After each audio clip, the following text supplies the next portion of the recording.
I was in hospital for a good amount of time, and it was a scary thing. But that what I was getting to on the faith part is at one point when you think you're going to die, and this is emotional for me, you get emotional because you think you're not going to see your family again. You're not seeing them now, but the strong faith, I just remember thinking, I'm good. I'm good if I die. I'm good. I know where I'm going to go. And it helps me now to know when that time comes, let's go. You know, and that was a time that I think both me and Allison's spirituality were kind of shaken. That how can these drug addicts on the corner of the street be popping out babies they don't want? And, you know, it starts making you think, well, then we're not good Christians, or God doesn't love us, or you're just angry at God. You know, it's kind of like this is horrible to say, but like, well, then screw you. It's Rock 30, Bill and Jay's excellent podcast with your hosts, Billy Quinton and Jay Odom. Let's roll. All right, welcome to Rock 30, Bill and Jay's excellent podcast. I'm Billy Quinton. And I'm Jay Odom. And we're on officially, I think, on YouTube, this will be episode 8. We've actually done 9 episodes. We'll tell you about that other one in a minute that's still in the can, and there's a reason. A secret episode. It's a secret episode. It's got Easter eggs, and that's a trendy thing they say now or whatever. But it will be revealed and this at some one does point. have those. It has that. It has that. And so we've been blessed to have so many people that want to be a part of it. And one of them, we're still kind of, figuring out how to go about it. But this is officially episode 8. And we're going to do it a little different today because it is spring break. We had some people on the docket that we thought about bringing in, excuse me, but we didn't want to take away. A lot of people are on vacation. A lot of people are taking it easy this week.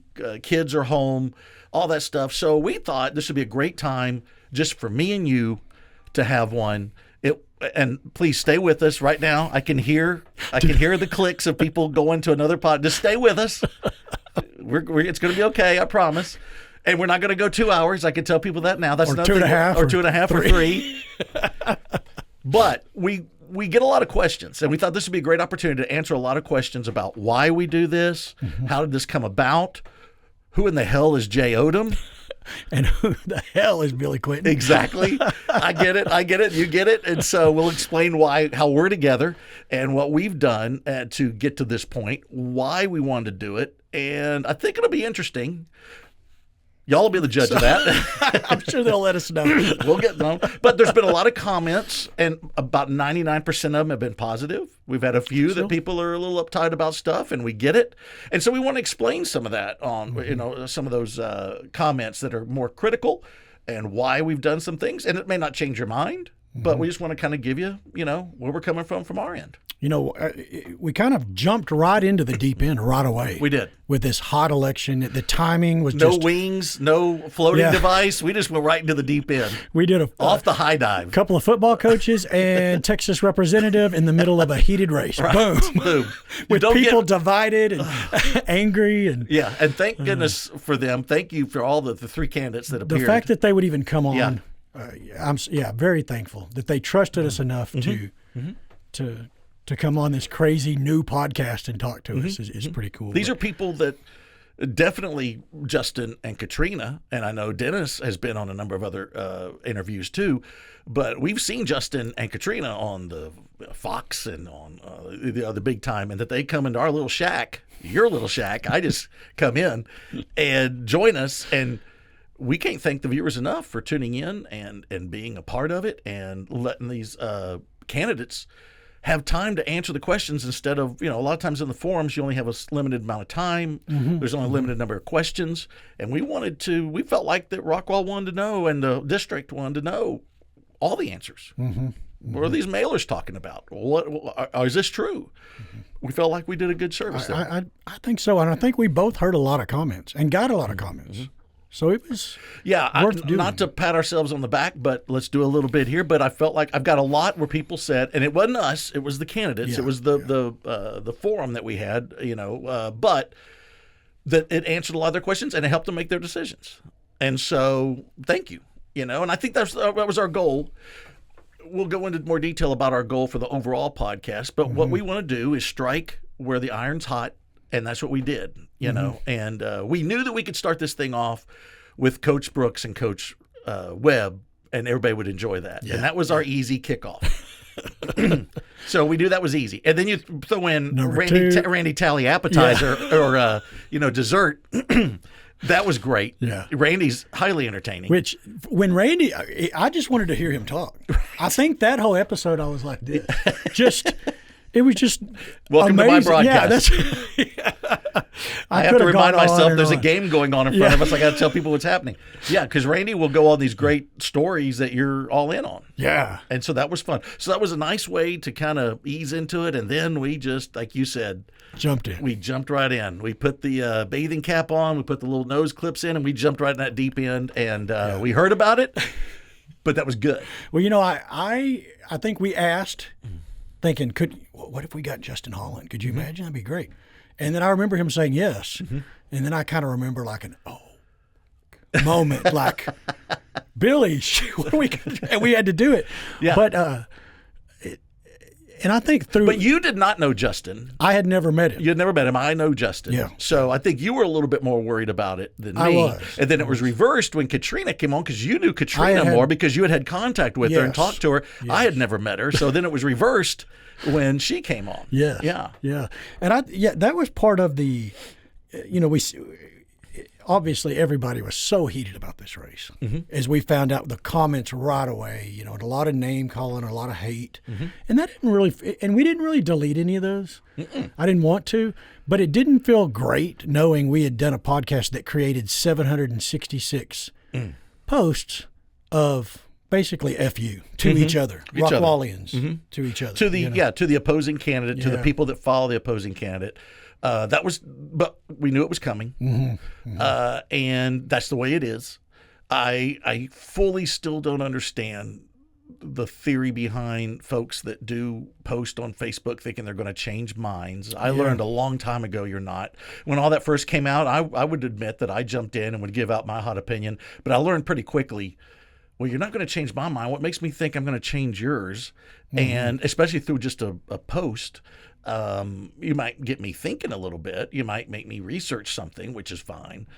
But I think most of us have our opinions because we just don't jump into it. We have a history of why we are where we are. And that gets us back to why we have this podcast was we want to know with all our guests and with our followers, what makes you tick. Yeah. Yeah. What makes you human? What makes you human? Yeah. And that's Faults, why we have flaws, all of it. All of it. That's why we ask about your fears. What movies do you like? What were your parents like? Because that's why we ask those. You don't get those a lot in other interviews. Yeah. That's why we ask them. I'm pretty sure that was the first time Ratcliffe may have been asked about his high school football team. I agree. Which were the Terriers. And I don't even think they're the Fighting Terriers. I think they're just the Terriers. They didn't even want to put fighting in front of it. They just went with Terriers. Well, I didn't want to insult the Terrier. Right. A great dog. A great American dog. Great dog. Yes, it is. Yes, it is. But I'm not sure if that's at the top of the list for mascots. No. When you're going, even with dogs. I mean, you got a bunch of them. You could be the Pit Bulls. You could be the German Shepherds. You could be, whatever. Terriers. So there's got to be a story behind it. We just didn't, We may have to investigate and figure it out. Yeah. We need to spend more time on that. But yeah, we got some heat. And it was interesting because depending on who particular people supported, that's who was kind of hitting us, which surprised me a little bit. We were told, oh, you're old Justin cronies. I was told basically I was lying and that I had met him and knew him for quite a long time because we were both in real estate. I must be lying. And couldn't be further than the truth. The first time I ever spoke to him was 10 minutes when he walked into this shop before, and that we were cronies and made it easy on him. And maybe it was easy. But you know what? We hit him with every single question that was on those flyers. Well, why did you vote this way? Why did you do this? Yeah. Why did you? And we let him answer it. Well, that's what I answered people. They said, well, you were easy on Justin. Then we were easy on Katrina. Yes. Then Katrina comes. The Justin followers got mad at us because we should have raked Katrina across the coals, which that's not our goal. Which we kind of did. We brought up a 28-year-old theft we brought a Shoplifting. Yeah, I had to, and one thing that I was really uncomfortable was bringing up that the porno connection. Right, right. I after doing my own investigation on what it was, I didn't think it needed to be mentioned. I wasn't comfortable with it. It felt sexist. I didn't want to do it. And then I blurted it out. Well, no. But we talked to. I think it's important to know that and the shoplifting thing. We said, are you game for that being discussed? Sure. Because that's a low blow. Yes. Both of them I felt were low blows, and not that we didn't have to give low blows to Justin, and we did, every one of them. But I don't know. I felt like especially the porno was sensitive. Sure. To ask her about that, and to her credit, there was nothing off limits. She's like, it's being discussed. Hit me with it. Well, and that's where I kept coming back with people that would say, you were easy on Justin. Oh, were we? Because we brought in every mailer that criticized everything from his character to his family to his voting record to everything. And we brought up every one of those. How is that easy on somebody? He answered every one of them and gave heartfelt responses about things. Things that he knew that a lot of people don't agree with him on. He still said, this is why I did it. This is where I'm coming from. Then a lot of the Justin folks got mad because we should have been harder on Katrina.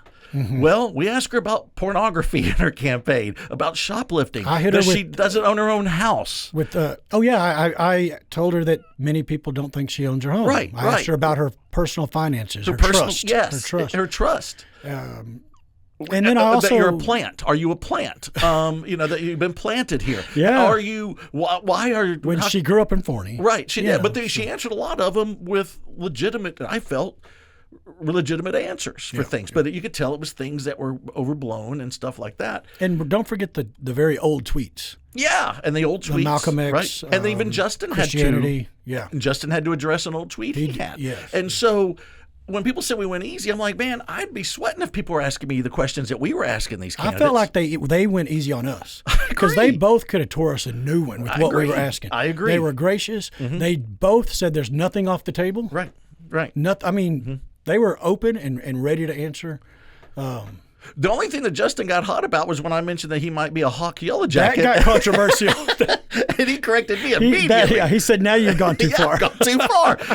When I say that he's a liberal or a Democrat or that he doesn't, all these mailers that are calling. He was ready for that. Yeah, he was ready. But then when I mentioned Hawk Yellow Jacket, that's when the table almost got flipped over. Yeah, it was. It was great. And so I thought that was great. But so that's to answer that to all those. And of course we had Dennis on, and Dennis, who really showed well in that last election, I feel like. Yeah, and you know why I think he did so well?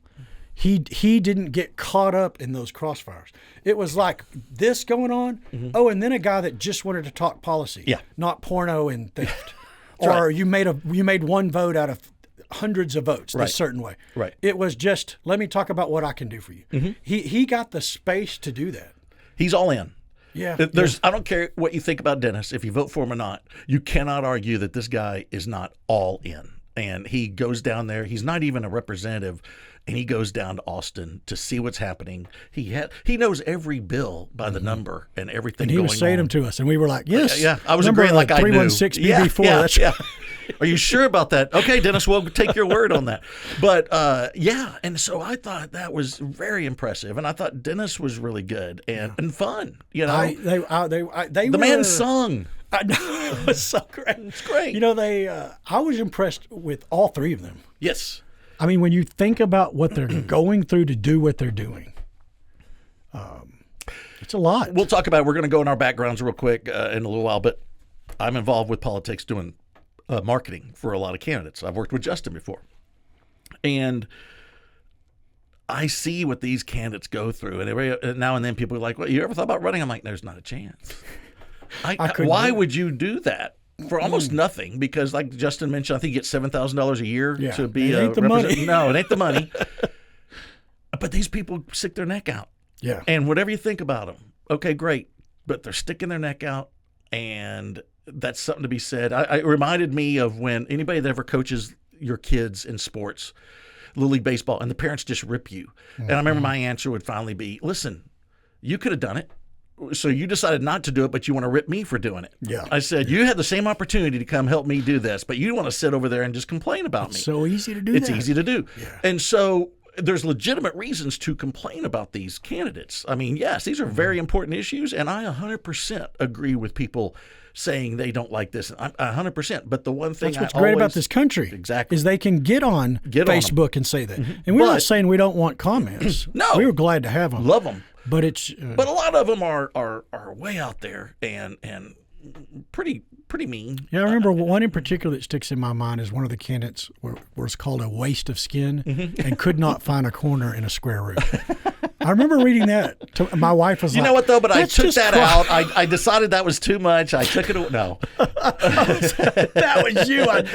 I felt like I may have crossed the line. No, Yeah. I did. So, I don't get on there anymore with the comments. I used to joke around all the time on Twitter and just make stupid comments, and I started realizing that it wasn't worth it because people still get mad. I had a client one time that I ran their Twitter. It was a Texas-based Twitter account, and all it was every day they wanted me to come up with something that was Texas-based, history, whatever. Let's have something new to educate people on the state of Texas.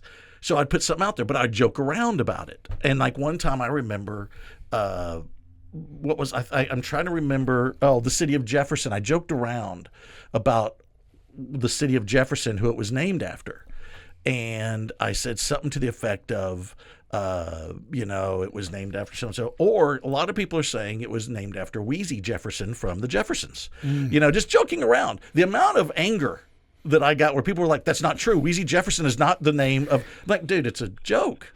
But they get so mad. Yeah. And I started realizing this when you would just make a little comment about something that people are just sitting behind these keyboards and are just viral. I mean, they're mad.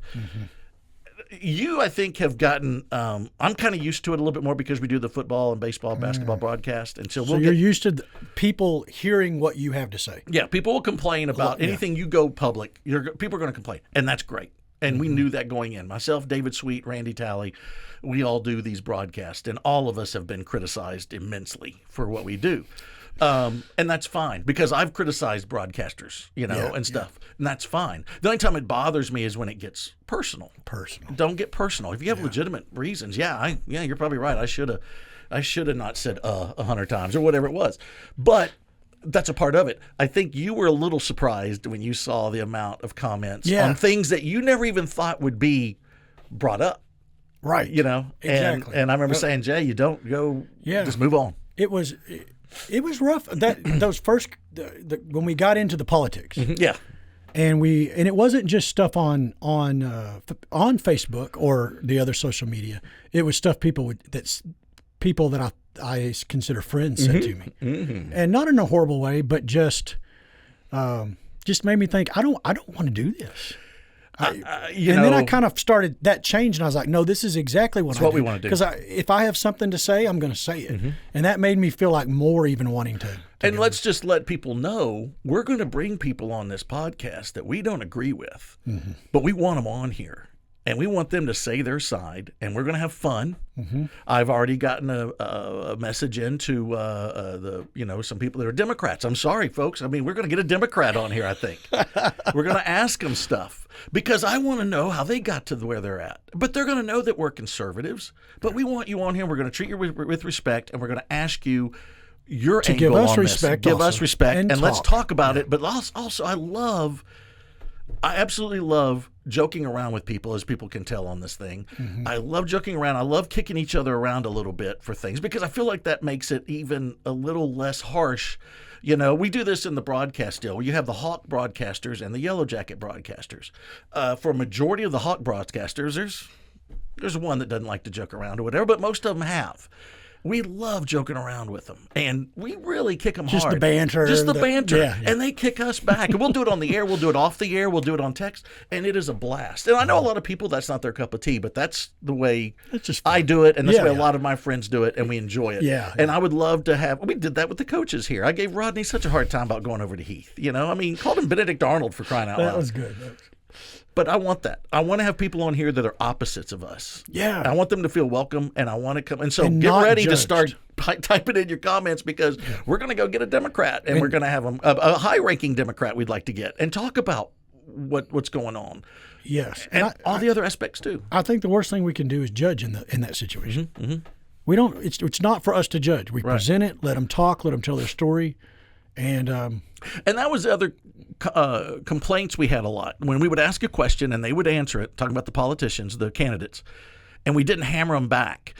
Well, that we don't look at that as our job to do that. We're not Fox News, as you mentioned. We're not Fox News. We're not MSNBC. I'm not going to be no Tucker. There's no way. No Tucker Carlson. By the way, he has a staff of 62. It's me, you, a high schooler. Yeah, we got Caden that'll join in. Caden's awesome. Yeah, and then maybe Tyler now and then. Tyler Whitby might, but But that's it. We don't have writers. No. We don't have someone talking in our ear about. Don't forget, he voted this way in 2019. Right. Yeah, people don't realize that. I got more people to work with on our broadcasts, and we don't have many than we do here. Yeah. And we go into deeper subjects here. Yeah. And so, but that's the thing. I want to have fun, and I want to get the other side too. I think we have enough. Hey, we all agree on the same thing, so let's just talk about that same thing. No, I want to see what the other side is. That's what the interest is. You're probably not going to change my mind, but you're going to make me, understand more. Yeah. If we can try to understand where others are coming from. That's when we can start healing as a country. Yeah. Because right now, we are divided. And it's not just liberals versus conservatives. We saw it in our own broadcast with people from the same small town, the same state, Texas, which everyone likes to say, we're all Texans. And, of course, the same party. All three conservative Republicans, no matter what you want to say, all three conservative Republicans who, let's face it, if you even bring up an abortion topic, they're all three going to be so pro-life, it's crazy. Right. These are not. We're all on the same side. Yes, but it somehow, even there, it had to get turned into boom, boom. Well, we can't do that. I know. I think not to justify it, I'm not justifying it at all, but I think there is one thing you have to remember too, though, is when everybody's in line pretty much. All of us conservatives are in line. We all pretty much have the same thoughts.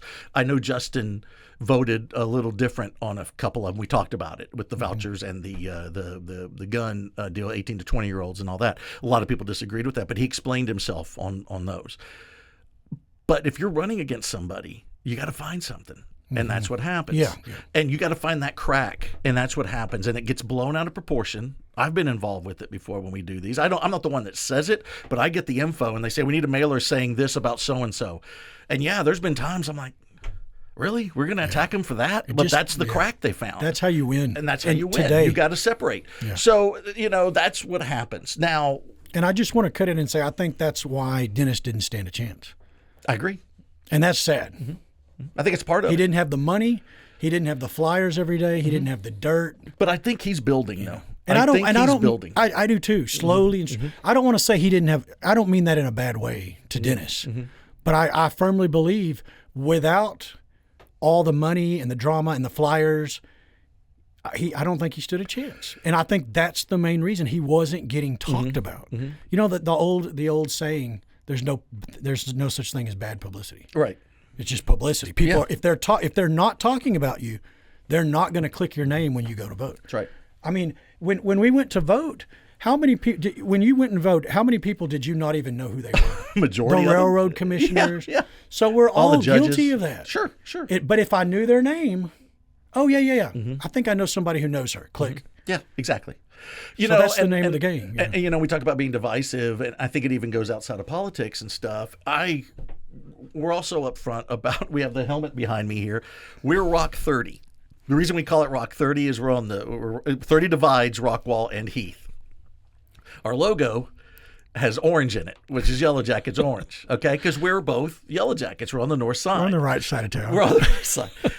And we love kicking around the Hawk people. They love kicking us around. Yeah. We go back and forth. Sometimes it may go over the line and stuff, but most of the time it's all in good fun. Yeah. But things I didn't realize, like for instance, when we had Coach Harvey on with Coach Rose. Coach Harvey was, and I hope he doesn't mind me saying it, he had told us afterwards, I was a little worried about coming on because he was worried he was surrounded by Rockwall people. He made the point. He goes, listen, he goes, you invite me to come on, which was great.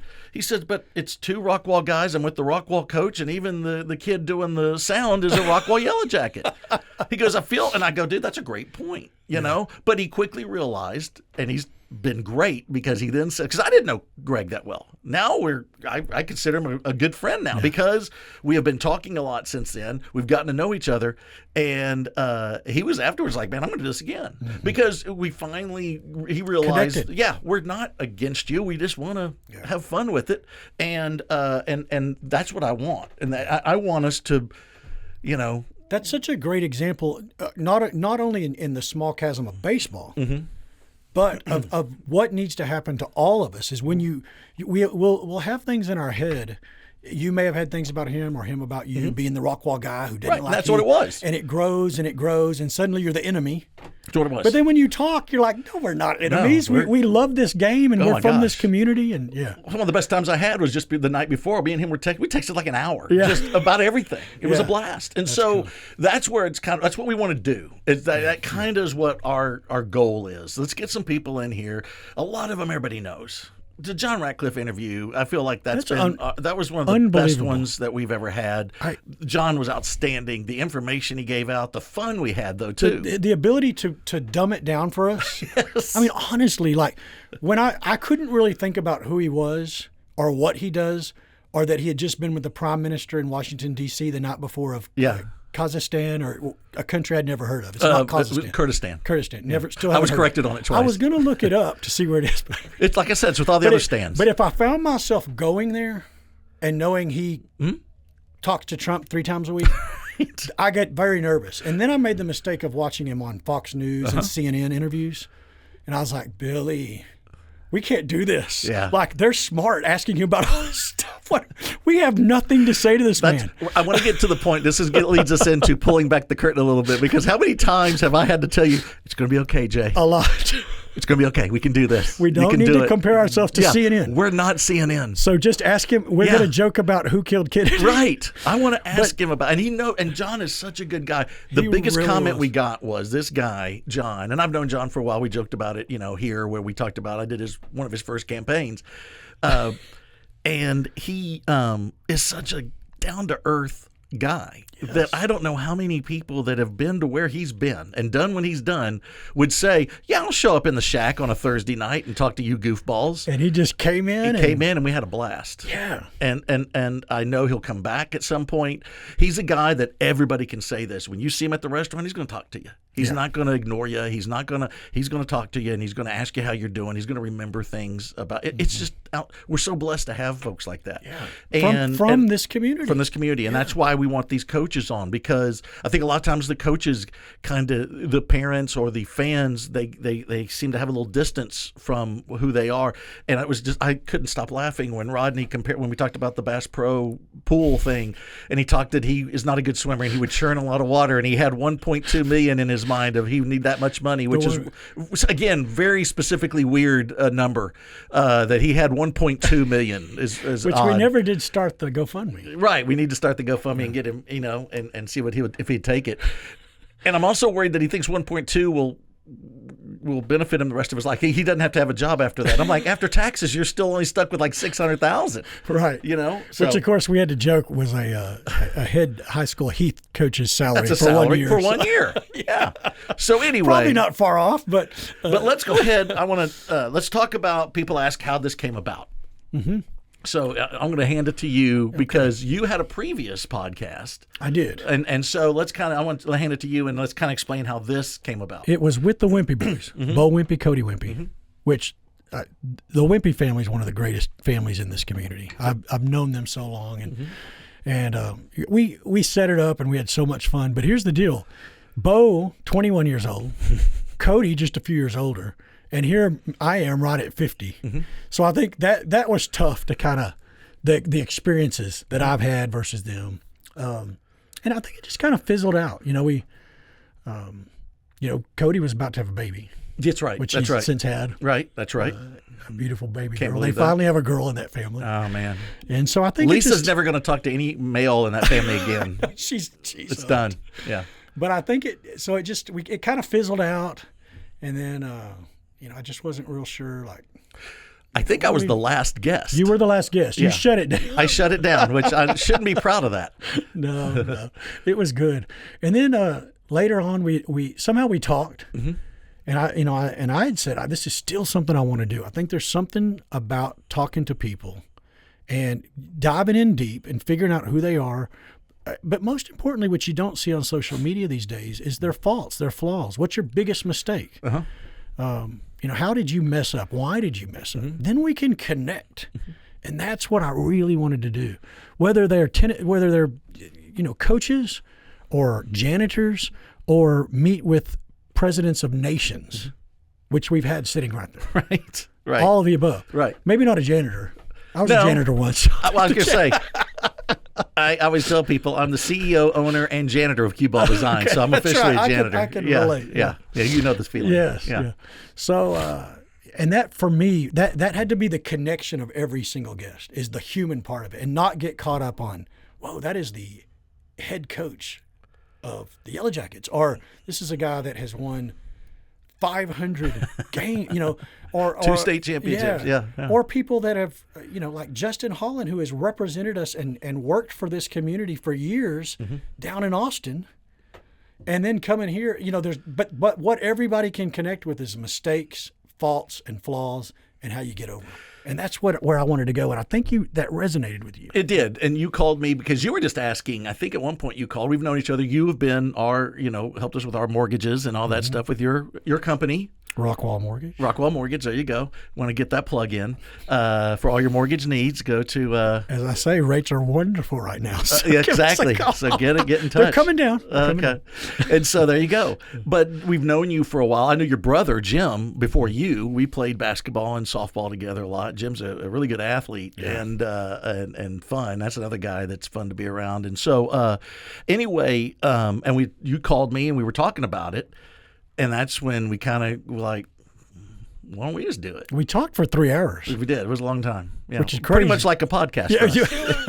Same thing. Yeah. Yeah. And so that's when we decided. And that's where, and I will say this, I've talked about it before on this, but I'll bring it up again. On the broadcast I do, for those who don't know, I do with all the Yellow Jacket games.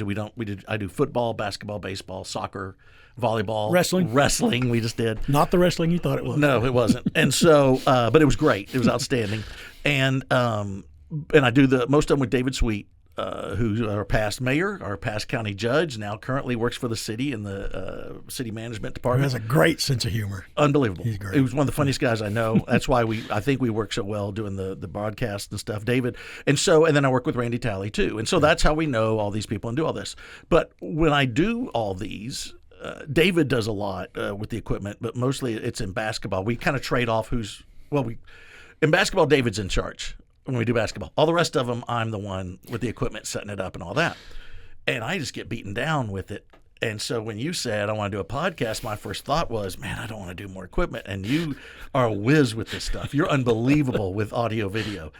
And now I'm Randy Talley. I just walk in and put on a headset. You do everything. Get your makeup put on. Get my makeup on. Yeah. And then get my, all my requests, my specific M&Ms and everything. And so when you kind of said, I'll do most of it. We've got that. You got that. I'm like, dude, I'm in then. And so that's how it kind of came about. Yeah. And then let's kind of explain to where we're at, because it kind of changed course a little bit. Because when we first started talking about doing it, it took us a lot of months to get here. It was a long time. It was a long time to get here. But we started out, you said, I want to build a studio. I want to buy a building and put in a studio. And you had a place in mind. That's when real estate was doing better. Right.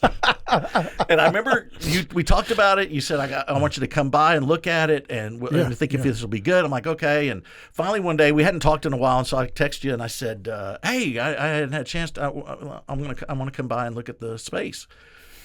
Change your plan.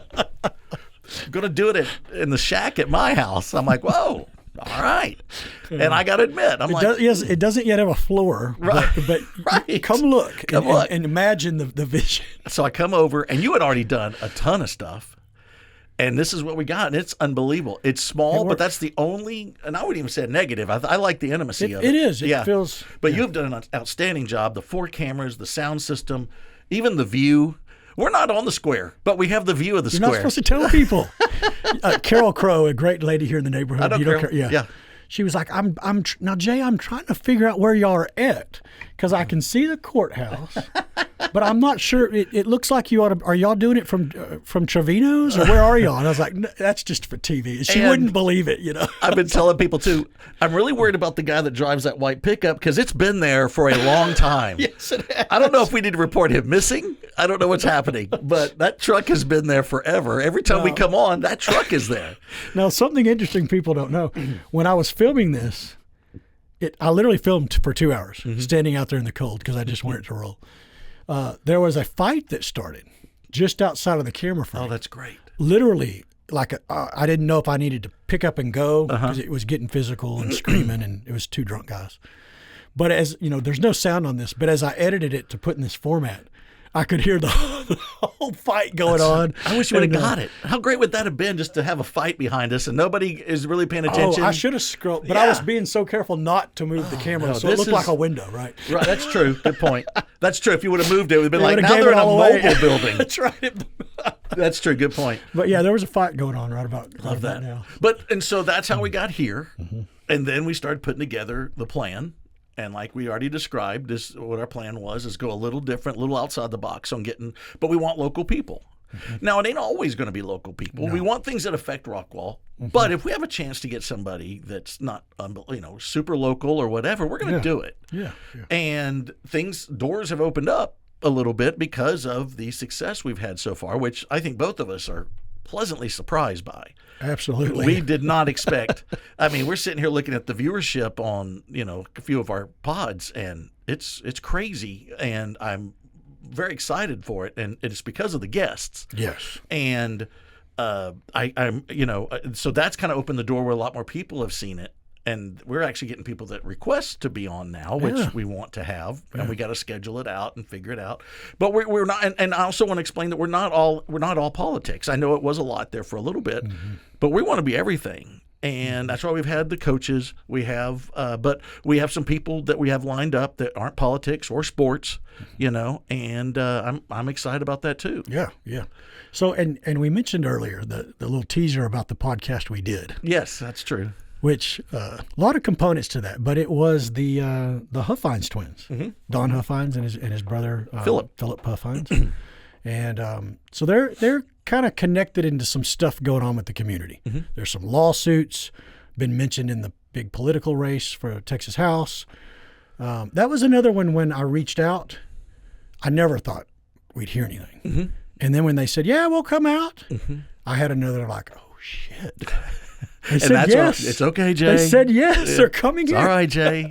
They're still carbon-based like us. Yeah. It's fine. So I just have to say is, if you know the Huffines, they're very well. I think a very wealthy family. Yes. So although we introduced them whenever we do air it.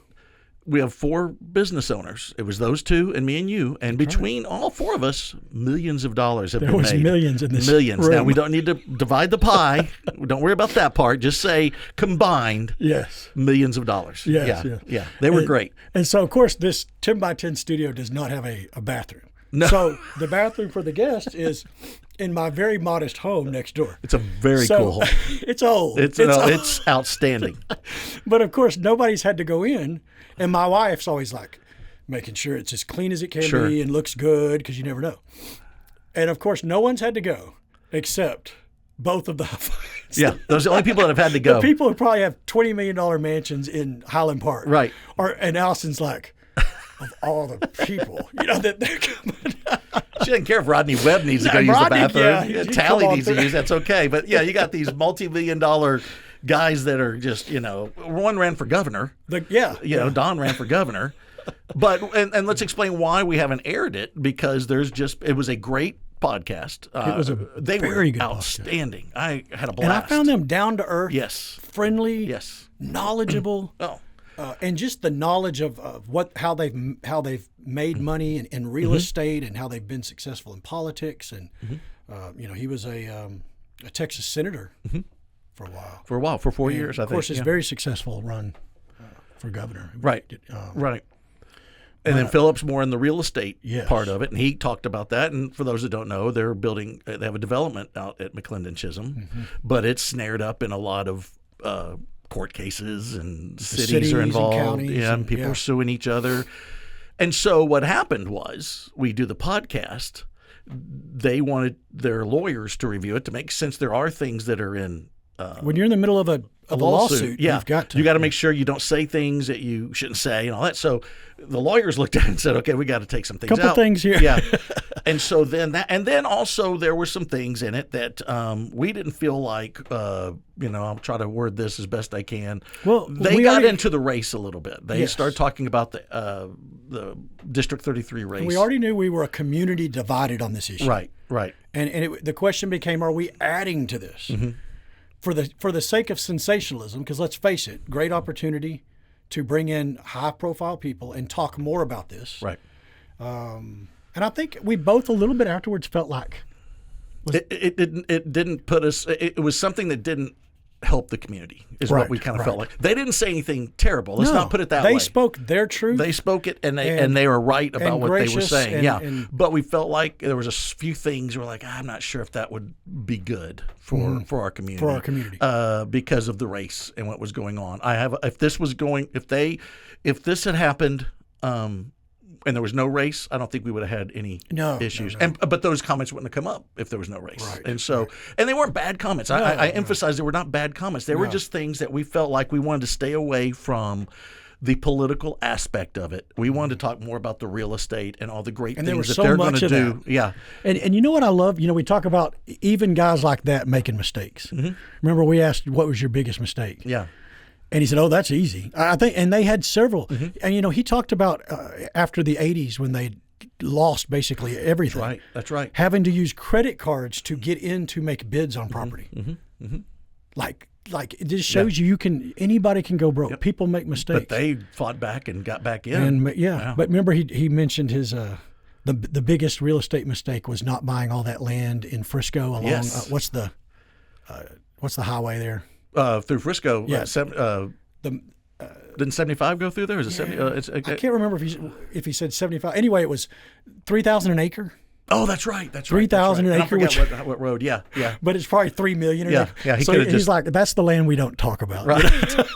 But they had a great family history that they talked about from Greenville. From Greenville, and now they are they do a lot in Collin County too and stuff. And so we want to have that, but we got to make sure everything's squared away. I think we're still. I hope we still can. But it will post at some point. I'll tell you, a big part of it was Ranger talk. We talked about the Rangers because Don, both of them are, but Don's a huge Ranger fan, and so and Alamo fans. Texas history. Texas history stuff. He has some really cool artifacts from the Alamo. He owned the sword of Sam Houston's sword. Houston. And Santa Anna's sword. Wow. Yeah, he has those. Yeah. So, and he's going to loan them to the Alamo to show and stuff. And so that was a really cool part of the conversation. Mm-hmm. But we just want to make sure everybody's happy with what we do, and we do that for anybody. And so, and we know that what they have going on is really, high dealing, and so you got to make sure all your T's are crossed, I's are dotted, and so that's what's happening there. So that's why we said this is our 9th podcast, but actually episode number 8 because one's still in the can that we're trying to get. We didn't. These are things we didn't foresee when we first started that we would have lawyers and things. Sometimes stuff you say actually matters, right? Exactly. Yeah. So it was a really, really good one. We're excited about it. We're proud of it. I think they are. They loved it. They said they had a really good time. Mm-hmm. The one thing I feel proud about what we've done is we've had a number of guests to come on that say at first, hey, I only got about an hour and a half. Okay, great, we'll get it in. And then when that hour and a half hits, they say, forget it, let's keep going. Let's keep going. That's a compliment. And we gave them an out. Like yeah, we did. And I felt like that's a good compliment they're enjoying. Yeah. We talk about mistakes that we may have made as we've kind of learned in this. One of the things that a big mistake I made, it was when we had Justin Holland on. I criticized the remember I call it a shit show? Oh, yes. I thought I was being cool. Big podcast. That was a shit show. It was the event. The Rockwell County Forum. Rockwell County Republican Reform. Yeah. And, but to be fair, I jumped in too. I said ambush. You called it? Yeah. Shit show was a little more effective, I thought.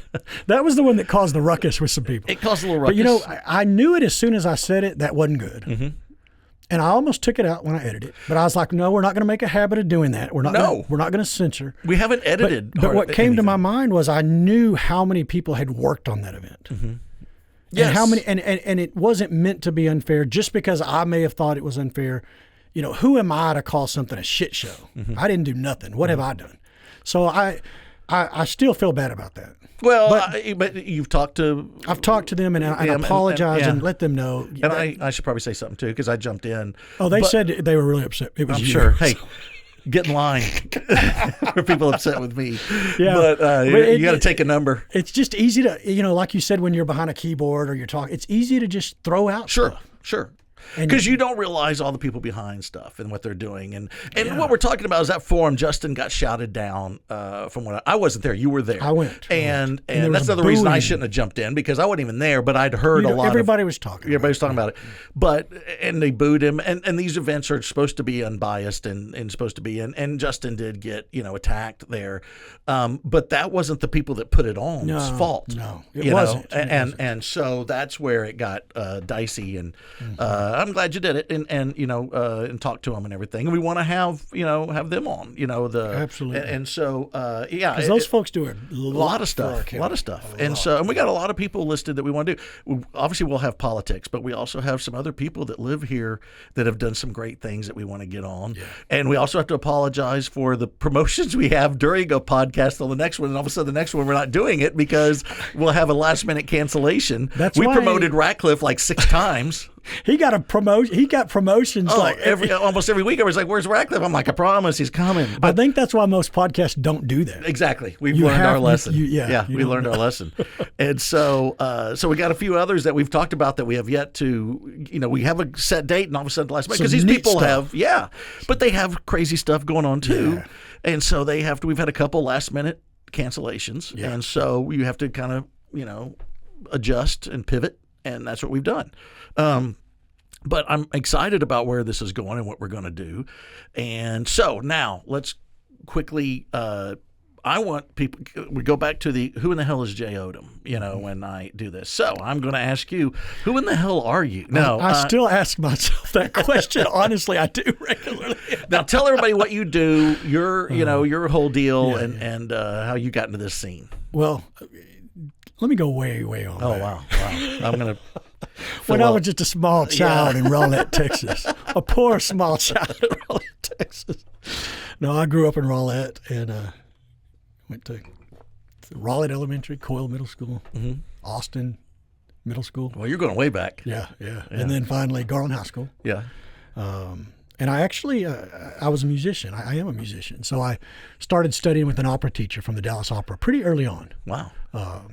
And then so I didn't know that. Yeah. So I started studying with her daily, and just. Is it a problem that all I know about opera is from Bugs Bunny? That's all I know. Is the 2 where he killed a wabbit, and then the Barbara of Seville when they. Yeah. That's the only thing I know about opera. You know some. And there's a phantom apparently that runs around the opera too. There's a phantom of the opera somewhere. No, that's musical theater. Okay, sorry. That's all I know. Okay. And the Grand Ole Opera? No, that's something else. Never mind. Which I love. I love country music. I love Me all too. music. Yeah. I love all music. But go ahead. I so we. So then I ended up getting a full scholarship to SMU. Went there a couple years, and thought, I'm going to L.A. This is time to get out there and make it, screw this opera stuff, And I was feeling like, when you do that kind of music, you are playing and learning on the traditions that go back hundreds of years. Sure. And there's a certain way you do it, and that's the way you do it. And you don't get away with changing it or adding yourself. It's not like jazz. No, it's just not. Where jazz, you just kind of, Yeah, this is the way this is sung. Right. This is the way your embouchure is. This is the way it has to sound. So there was no place for any individuality, and I think that just really started. That's what I was like. I'm done with this. Those people are long gone, dead. I'm through, and I really felt that way. So when I went to L.A. was a great waiter in Beverly Hills. It was a great. Where'd you work? I worked at a place. It was at Citrus City Mall. It was called Houston's. Okay. And like the Houstons that are here. It was linked to that. Okay. All right. But it was a whole different concept, kind of more fine dining. Okay. In Beverly Hills. And, okay. Yeah. So somehow time just I was 21 years old, in the middle of L.A., just kind of going crazy. It was one of the funnest times of my life. Didn't exactly focus on any type of career or trying to do, but and then I was very homesick for Texas. Yeah. There is nothing like Texas. Yeah. For anybody that's a true Texan, born and raised Texan who goes somewhere else, That's the way it is. there are things that will get you clipped, when you're watching a show and you see the Texas flat pasture. As much, the years I lived in LA, all the mountains, the Right. beauty, the beaches, you could go skiing in 2 hours. But you just see a flat Texas prairie and your heart just melts. You just got to get home. So made it home. And then I went to Belmont University, my second university, which is a music business university. Nashville. Yeah, in Nashville. And that was right around 2001. So 9/11 happened in the middle of that. And that being away from home at that time was rough. Nothing felt right. I was married. Me and Allison had gotten married. Okay. How'd you meet Allison? High school. Okay. You were in high school. Met her Wow. in high school. Okay. So, Spanish class, history class. What we was didn't it? have any classes together. Oh, okay. All right. We were in band together. Okay. Oh, wow. We were Cool guys. The band, which you athletes love to. So never in a million years as the band dork did I think I would be the one sitting with all the cool, Right. head coaches. Dude, you were in Beverly Hills. Yeah. I did do Beverly Hills. Yeah, you're fine. I wasn't that cool there either, believe it or not. Waiting on Tom Cruise as I did, you realize. Wow. Yeah, you kind He's short. Well, he was sitting down. I never saw But you him. never saw him get up? saw him- Okay. Was he nice? No, they're usually not nice or mean. They don't want you to engage. Okay. So most will, and they'll even order with their head down. Okay. I'm going to have the number 4, whatever, every once in a while. But one thing that there was just a high level, a number of celebrities that was there. It was around some studios, and it was Right. just in the spot. Right. One thing you notice is that whole star quality thing is so real. Mm-hmm. I remember one time, this was the eve of the Grammys when Ricky Martin came out. Yeah. And he did La Vida Loca, I think was Right. the song. It was the night before, and he blew up. Like, I remember he came in with, like, his little entourage. But, like, it was almost like, and I don't mean this in a weird way, but, like, as you look across the restaurant, it was like, dun, Yeah. just glowing. Yeah. And they all have that. From Tom Cruise to the big music stars. That is a real quality when you're That's funny. right there on them and speaking to them and looking at them in their eyes. But and not all of them, but most. But yeah, so that it was fun getting to talk to a lot of them, and some would talk to you, and you'd kind of get to know them. Yeah. Tyra Banks was a regular. Oh, really? Yeah, She said- talked to you? She always sat in my section because she said I made the best lemonade in the game. There you go. Look at you. That's my claim to fame, the best lemonade. But anyway, so then we Let's lived get in Tyra Nashville. Banks on the show. I need to her. call her because Yeah. I'm sure She remembers we'll make you. some lemonade and she'd be here. Right. So then we and I didn't finish at Belmont either.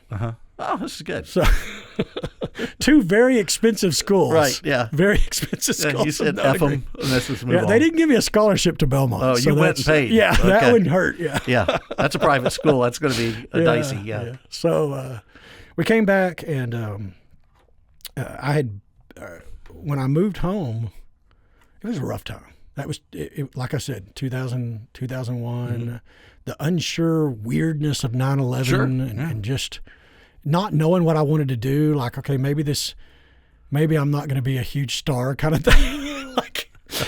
I kind of let that creep in maybe a little bit. Sure, why not? Yeah. And then it's like this: who am I? What am I going to do?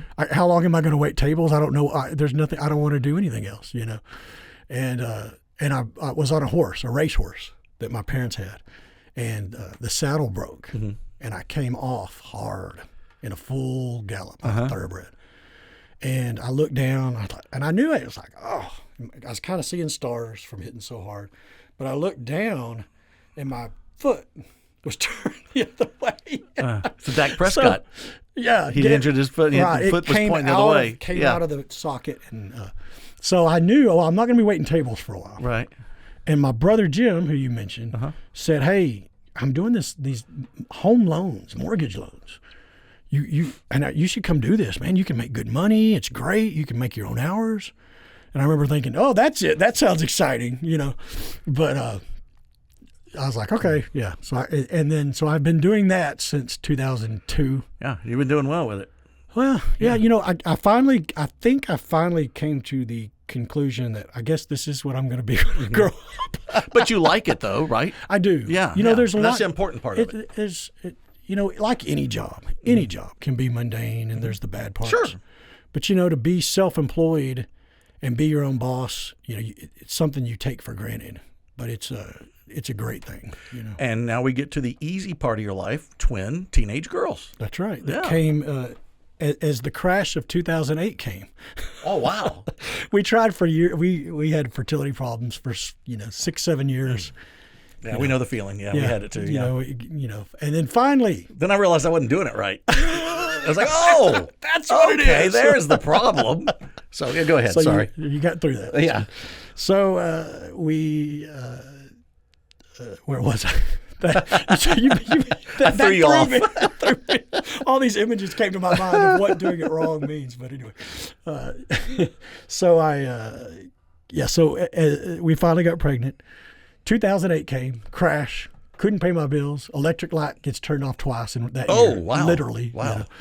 And, it's not one baby, it's two. Oh, so my. perfect timing. You know? Yeah. So, but it didn't matter. We were so glad. And so we had twin girls. They're fraternal. Yeah. So we did IVF, and it worked. It was our second time. And, that's, anybody that's gone through infertility, it's rough. Mm-hmm. It is rough. It is. Because, we were at the age, all our friends were popping What's out wrong with us? babies. What's wrong with me? Or what's wrong with you? Is there somebody's taking blame? Yeah. You know, and that was a time that I think both me and Allison's spirituality were kind of shaken. Mm-hmm. That how can these drug addicts on the corner of the street be popping out babies they don't want? Right. And, it starts making you think, well, then we're not good Christians, or God doesn't love us, or you're just angry at God. You know, Right. it's kind of like this is horrible to say, but like, well, then screw you kind of attitude, which is, that's probably something I shouldn't have said, but we'll edit that out. I told God, screw you. Yeah. So could have been worse. Could have been worse. Welcome to our last episode. And we're, as you know, we're trying to get the preacher over at Lake Point. I know. So and you're I sitting probably there and just saying blew that. it. Yeah. Thank you. But anyway, so we did. We got through that, and it was probably the roughest time of our lives. And your faith is now restored. It's yeah. Okay. Yeah. All right. There's definitely. Let's end on a happy note. Yeah, there's been some ups and downs. Of course. One of the biggest challenges that I've had to my faith was when I actually went to Belmont University, which is a religious school, a Baptist university. Yeah. And everyone has to take certain religious courses. And so I remember taking New Testament 101. And I found my faith and everything I had thought from growing up Southern Baptist, shaken a bit with the actual text that we read on it. Sure. I think it was for the first time that I'd ever heard, like, they don't really think that the Apostle John wrote John. It came a few hundred years later, but it was called John. And I remember being like, what? That everything's a lie, And then also reading the Apocryphy, I think it's called. These are books that have been taken out of the Bible, sometimes by politicians or kings or The leaders Book of Thomas, of the I church. think, is one. Yeah. There's a whole lot of writings that at some point were taken out. Right. And I remember there was even talk of, there were some books of the Bible that I think the King of England, and I'm probably getting it all wrong, so don't quote me, but a very powerful person, a ruler, felt Mary Magdalene was made to look too good and too powerful. And so they wanted that book taken out. So it was stricken. And so that shook me to think, this is not Right. This is man-made. It's all about money. It's all about politics, like everything else. So interesting enough, not to go too deep in it, my taking a religion course at a Baptist university shook the core of my beliefs. So there's been That can happen. yeah, it happened. So Yeah. but where are you now then? Are you? I feel much stronger in knowing, maybe not all the details. Right. Do I maybe agree with everyone on? And this is, controversial to say, but like I have a family member on Allison's side who passed that was Jewish, and one of the most wonderful ladies I have ever met, and just, was a strong Jewish, person and wonderful person. And I know good deeds don't get you to heaven, as they say. But I just have a hard time believing she's burning in fire right now. Right. But I mean, there are many strong Christians that would say, they I'm are sorry, the Jay, chosen she is. ones, though. I always go back to that. They are God's chosen. That's true. And I also go to, that ain't my decision, Right, who goes and who doesn't. And so I just work on number one in my family and what we need to do and what we believe in. And then I also go back to, as far as the books of the Bible, you're right, there's things have been moved. But I also think I look at all things through God. He allows or doesn't allow things for a reason.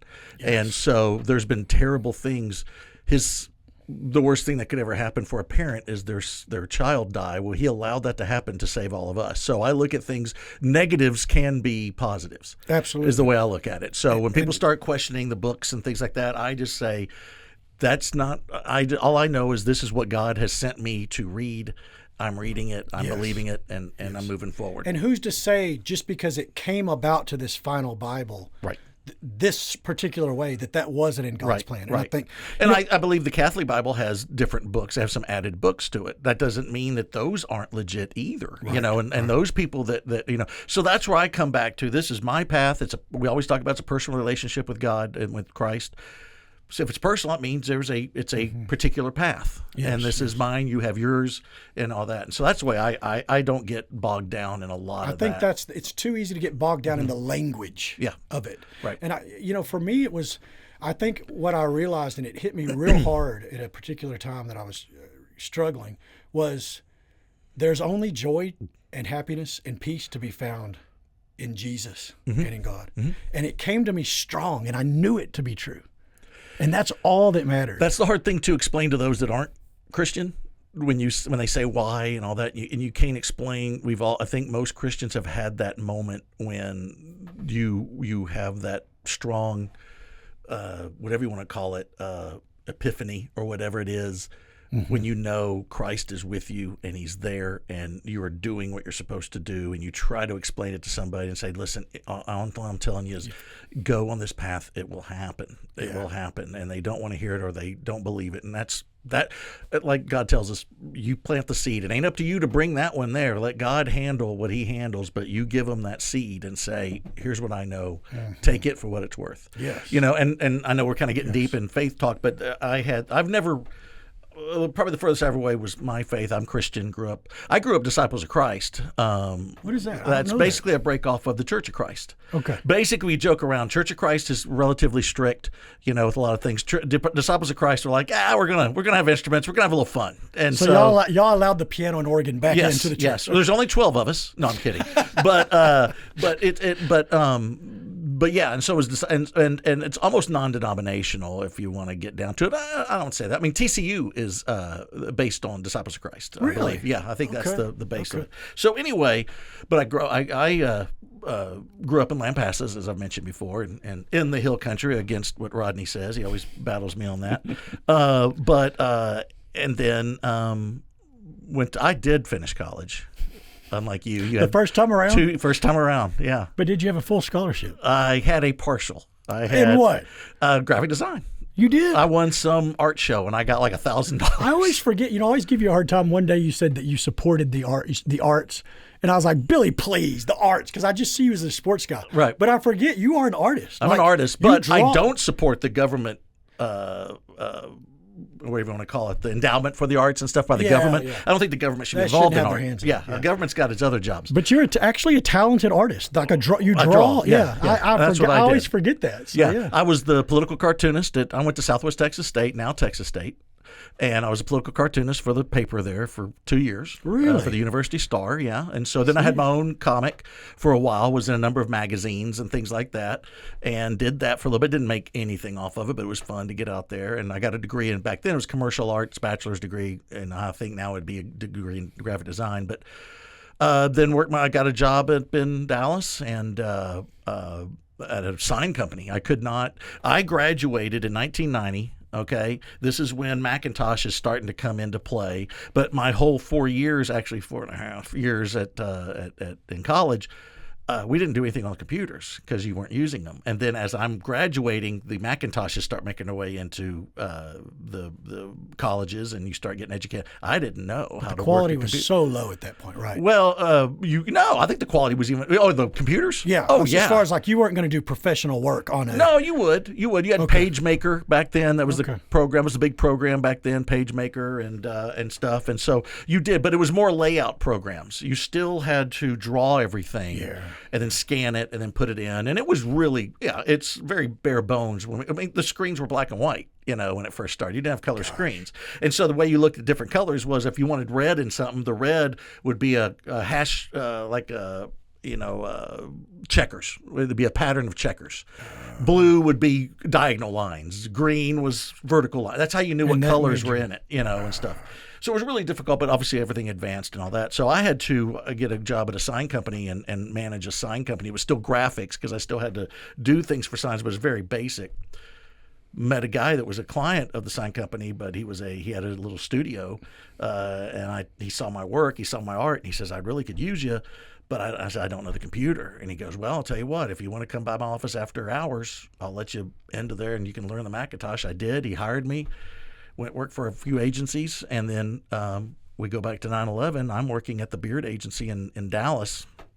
And great clients. I mean, we had great clientele. We had Lone Star Park Steak and Ale, and it was really cool. Pizza Inn. Really cool working with all these people, doing some really neat things. Did you ever get in the photography side of it? No, I would be with photographers. I directed the photographers. Like when we would do ads, or one of our clients was Bonanza. If you remember Bonanza. Oh, yeah. Great steakhouse. Yeah, steakhouse. It got to a point where it was you would go through the line, you had the pictures of the meals you could order. They started going a little bit more Golden Corral. It used to be you sat down and ordered. Yes. Then they changed the format to where you went through and you picked out your deal. We had to take photos. So we would be with the photographers and direct them, like, okay, we want this, I want this, and all that kind of stuff. And it's fascinating. I won't go into it. Food photography is fascinating on how they do it. But anyway, it's not at all real, is it? No. The stuff they spray on it. Yeah, you use hairspray. Yeah, it's the food, but you are jazzing it up so much that other than like mashed potatoes are really like paste. It's like glue and paste and stuff, because real mashed potatoes and some ice cream.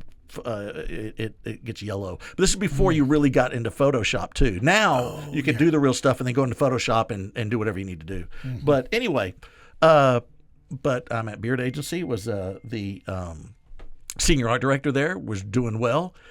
Had one kid, had cash. Me and Autumn, we'd just bought a house.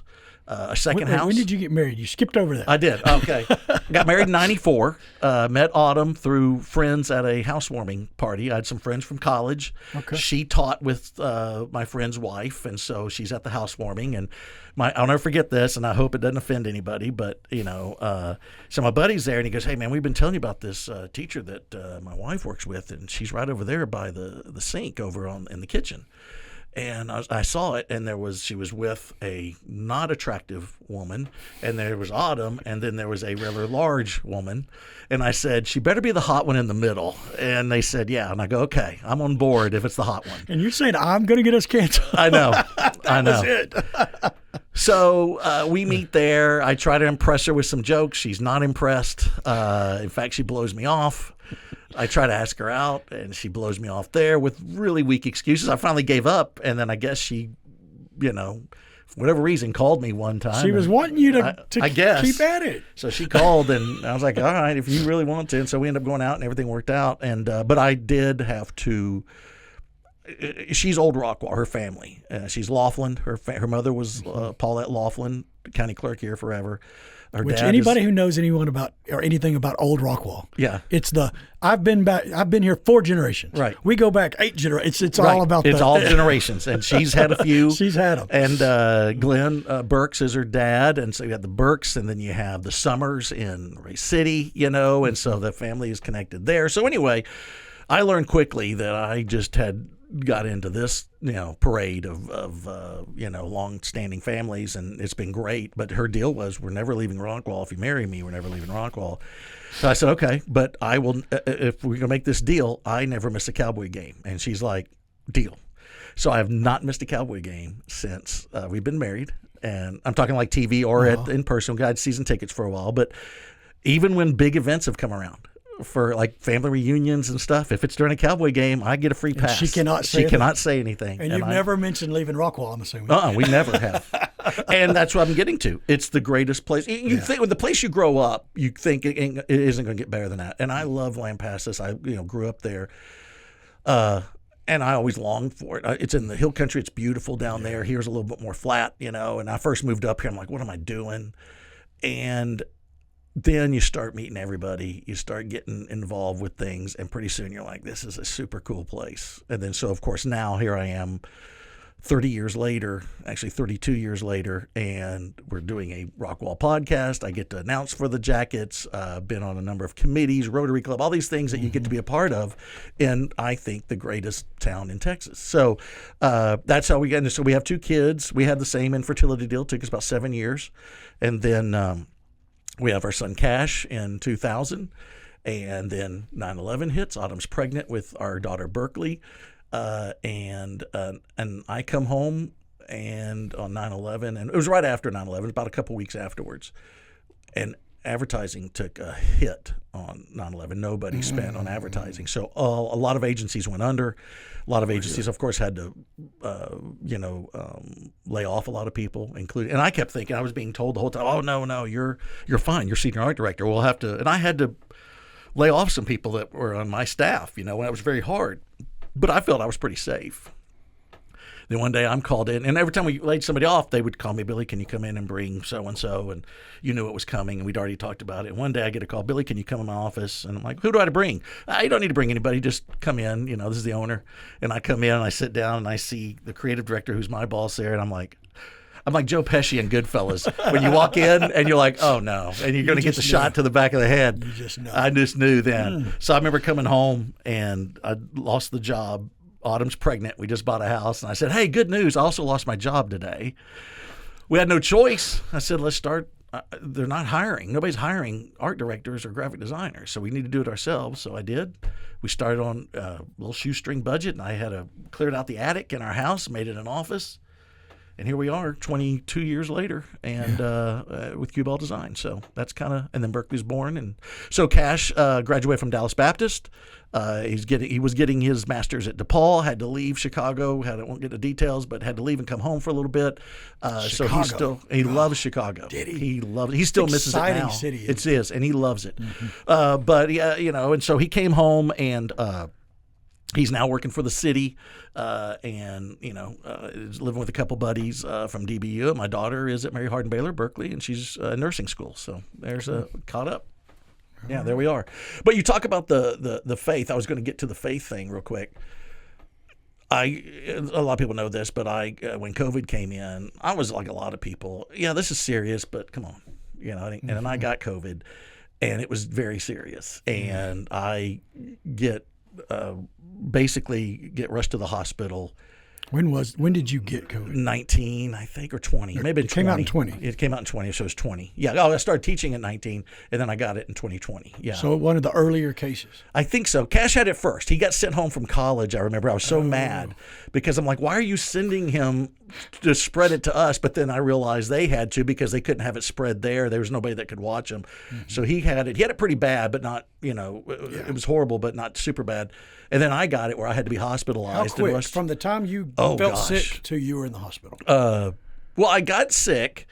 I didn't know I had it. In fact, I went and got tested, and it was negative. And you're like, okay, I just got the flu or something. And I remember I was not going to school. I was teaching then. I decided to teach for a little bit. Didn't bring that up. But, we had an opportunity to teach graphic design at Rockwall, so I took the chance, got hired, and it was great. And so I started doing that. And so I get it, but I just thought I had the flu. I got tested negative.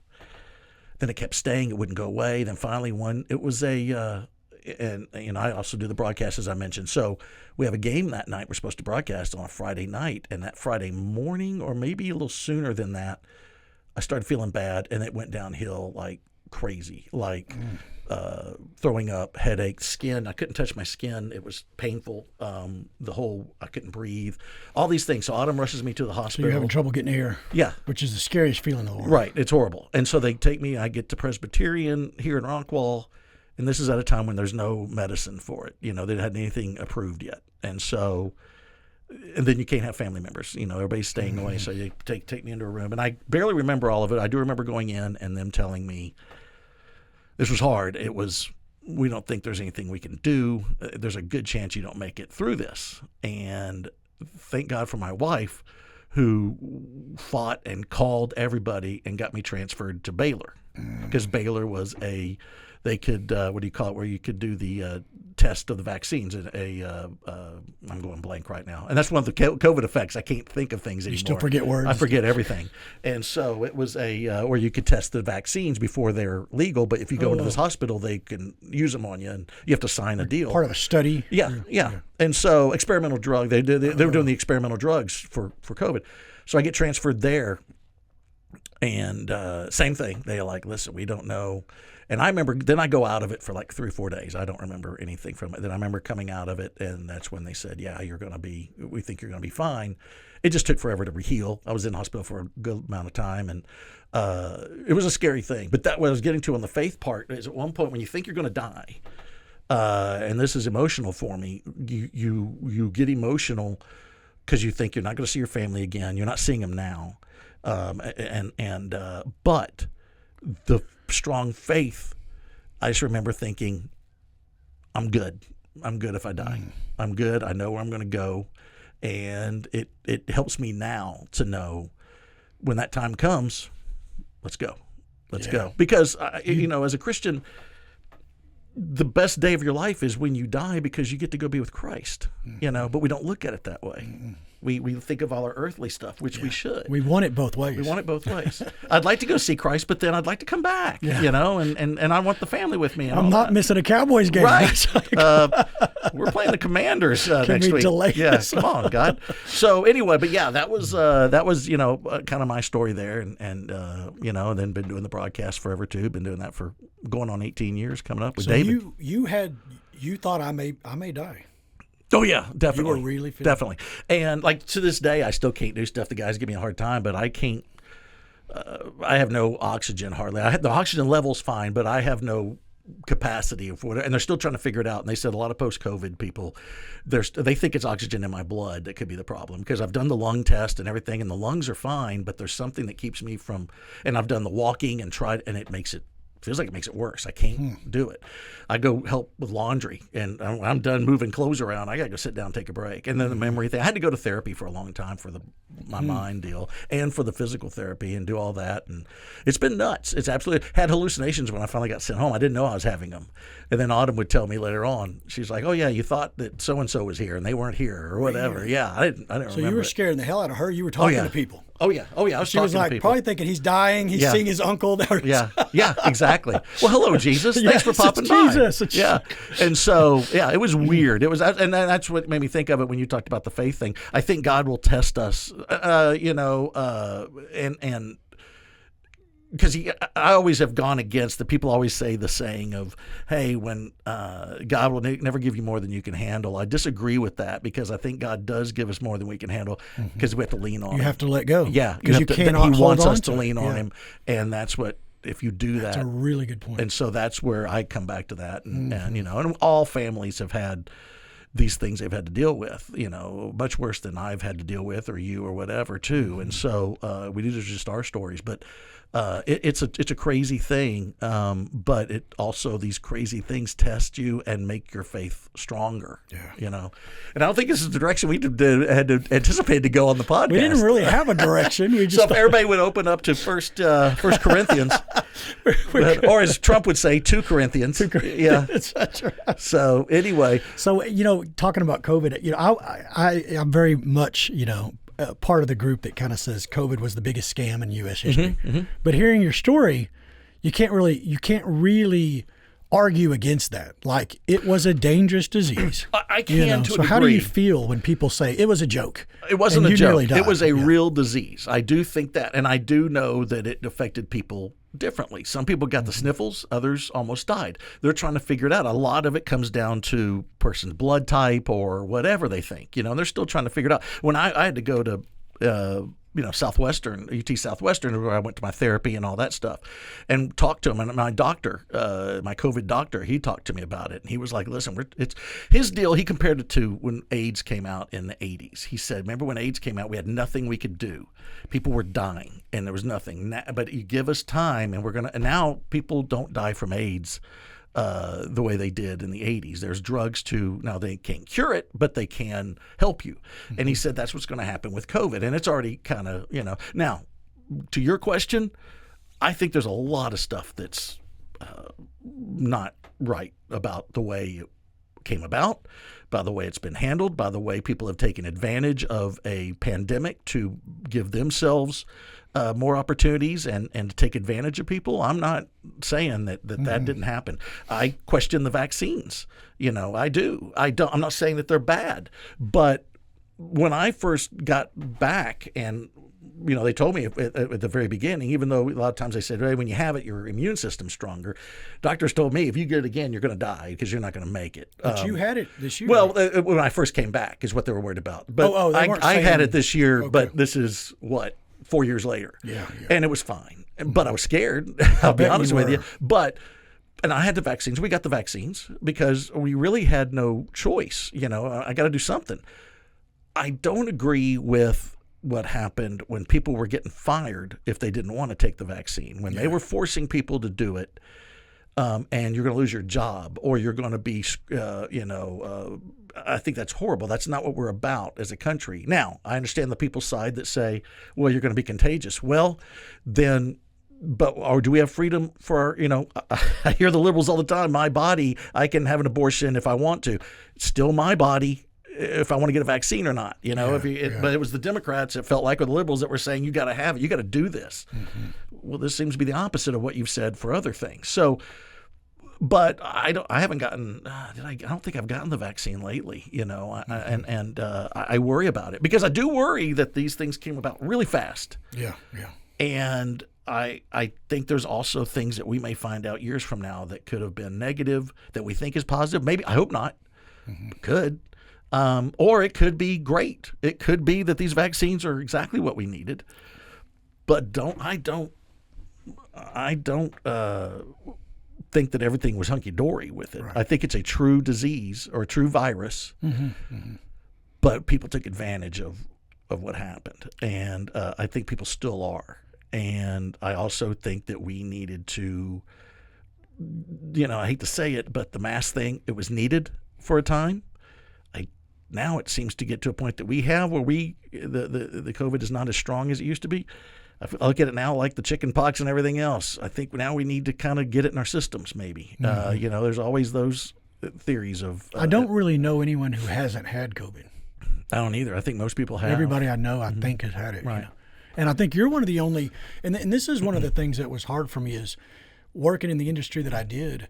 I saw so many people, financial lives crumble and fall apart. Mm-hmm. I wasn't seeing anybody dying in my life. Right. I'm not saying they didn't.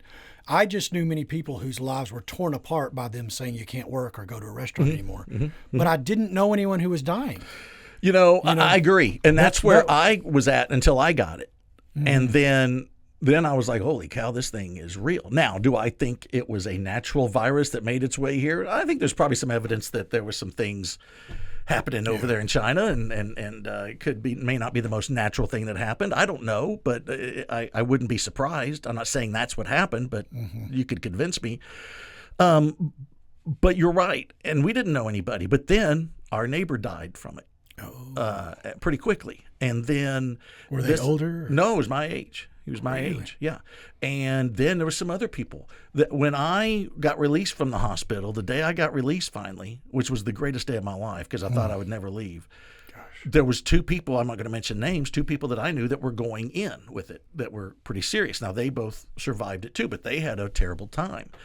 And after that, I started knowing a few people that had a tough time with it. Now, I looked at it as, of all the people in the United States, what do we have, 300 million people in the United States? Mm-hmm. I think the number was extremely low that died or – I know we had the numbers up there that were rotating around, but I also think that I think a lot of the people, and I hope this doesn't get people mad, I think a lot of the numbers were exaggerated because people may have died from something else, but they gave it the COVID They death. were so quick. It seems like they were so quick to want to say COVID. It's COVID. It's COVID. And now, would I think that maybe COVID speeded it up, or did COVID cause this other thing? Possibly. Maybe so. Because I had kidney failure. I had all the things that were not good, when I was in the hospital. The oxygen level I was at 84 with my oxygen level. It was a kidney failure.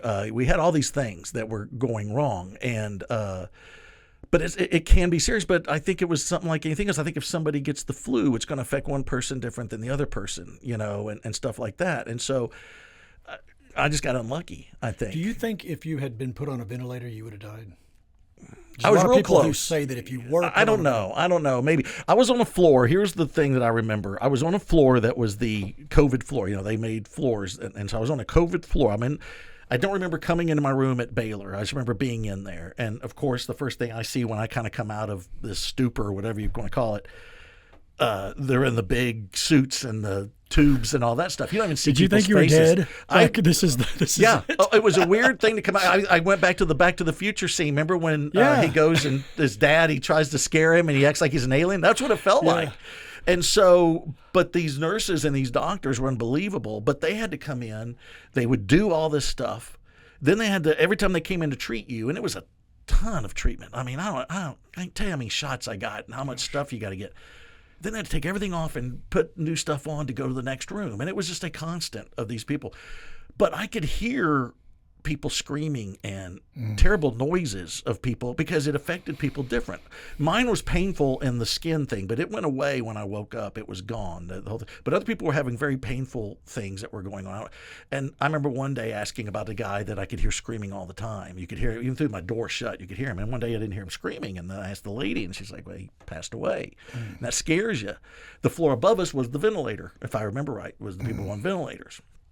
And I remember it was talked about when I first got there. I don't remember it, but they said there was a talk about maybe I go on a ventilator. But I think the oxygen level and stuff was still at a level that they didn't have to. I may be wrong on some of this, but I just remember that's what they told me. But when I left, when they wheeled me out, I'd never seen the hallway. And you go out, and there's beds in the hallway, and there's people that are being treated. They didn't have enough room. There wasn't, and they didn't share rooms. You couldn't share rooms because it's contagious and all this. It was bad. It was really bad. So there was a lot of people suffering with it. Now, and you saw it. You see it. Yeah, when I left, I was shocked because you have to leave in a wheelchair and everything, and they push you out and they take you down, and you look, and I was expecting to see the regular hospital hallway. No, there's beds lining the hallways with people being treated, and so it was crazy. A lot of people don't think that was real, but it is. You know it's real. Yeah. I saw it. Now, I don't know. I'm not going to tell anybody that there isn't some sort of conspiracy with it or whatever, because I could probably be convinced both ways. I just saw what I saw. I know what I suffered. I still suffer from it. And I'm not doing this to make a sob story or anything, but it's just an experience. And I know other people that have gone through it too. And I know some people are tired of me talking about it. And I'm sorry if you had to fast forward. No, it's fascinating to talk to somebody of any disease that looked death in the face. Well, you do. You just sit there, and I wanted to be gone. You want to die. Did you ever have moments of sheer terror? Mm-hmm. Yeah, like where you I just got to get up. I cannot lay here knowing I could die. I'll tell you, and this is going to go long, and I know people are clicking off, but the thing that got me, I couldn't move for a while. Like I could move, but I couldn't get out of the bed. Mm-hmm. If I had to go to the bathroom, I had to have a nurse come in and pick me up, or not pick me up, but get me up, and so it was really hard. You don't eat, you don't, and I never lost the taste, which was weird. Everybody lost their taste. I did. Mine changed. I still ate a lot, but yeah, sure. I lost my. I knew my taste had changed because I was, when I did eat the hospital food, I'm like, not bad, then you're like, but I kept hearing this loud sound outside my window, and I couldn't figure it out. And the goal, that's how bad it was. The goal would be like, today we want you to sit up. And so the whole day we would work on sitting up, and I'd finally sit up. Now the next day we want you to put your legs over the bed, and it was working to get to a chair and their whole goal was, we want you to eat your meals in a chair. And so they have those kind of recliner chairs in the hospitals, So every meal, eventually I had to get up and go sit in the chair, but I could barely get there. The window was maybe 15 feet away, and I wanted to see what the sound was. And on purpose, I did not ask the nurses or the doctors what the sound was. I wanted to figure it out. I remember thinking, I want to figure it out. And I remember the day I finally made it. Because what would happen when I could finally move and walk and move a little bit, the sound would happen. And by the time I would get close to the window to see, it was gone. Finally, I was getting better and better, and finally I make it to the window, and the sound was, I was right next to the Care Flight landing pad or whatever. So it was the helicopters coming in and out with the Care Flight. And to me, that was I still think of it as a huge accomplishment that I made it to the window, and I could see what was going on. And because your brain is playing tricks on you a lot, I couldn't watch TV shows because your brain does not follow along. It couldn't follow along with the plot. You forget names and you forgot what was happening. So I'd try to watch a TV show, even a sitcom, and you're like, I don't know what's going on. And you know what's going on, but I don't know why these people are laughing at that, because you forgot what happened earlier. It fixes itself and it gets better, but in the height of it, it was really difficult. Even watching sports, it was better to watch sports, but luckily you had a score down there. But you would watch it. I would watch, still didn't miss a Cowboy game. And they have it in the hospital for They you? had it in the hospital for me.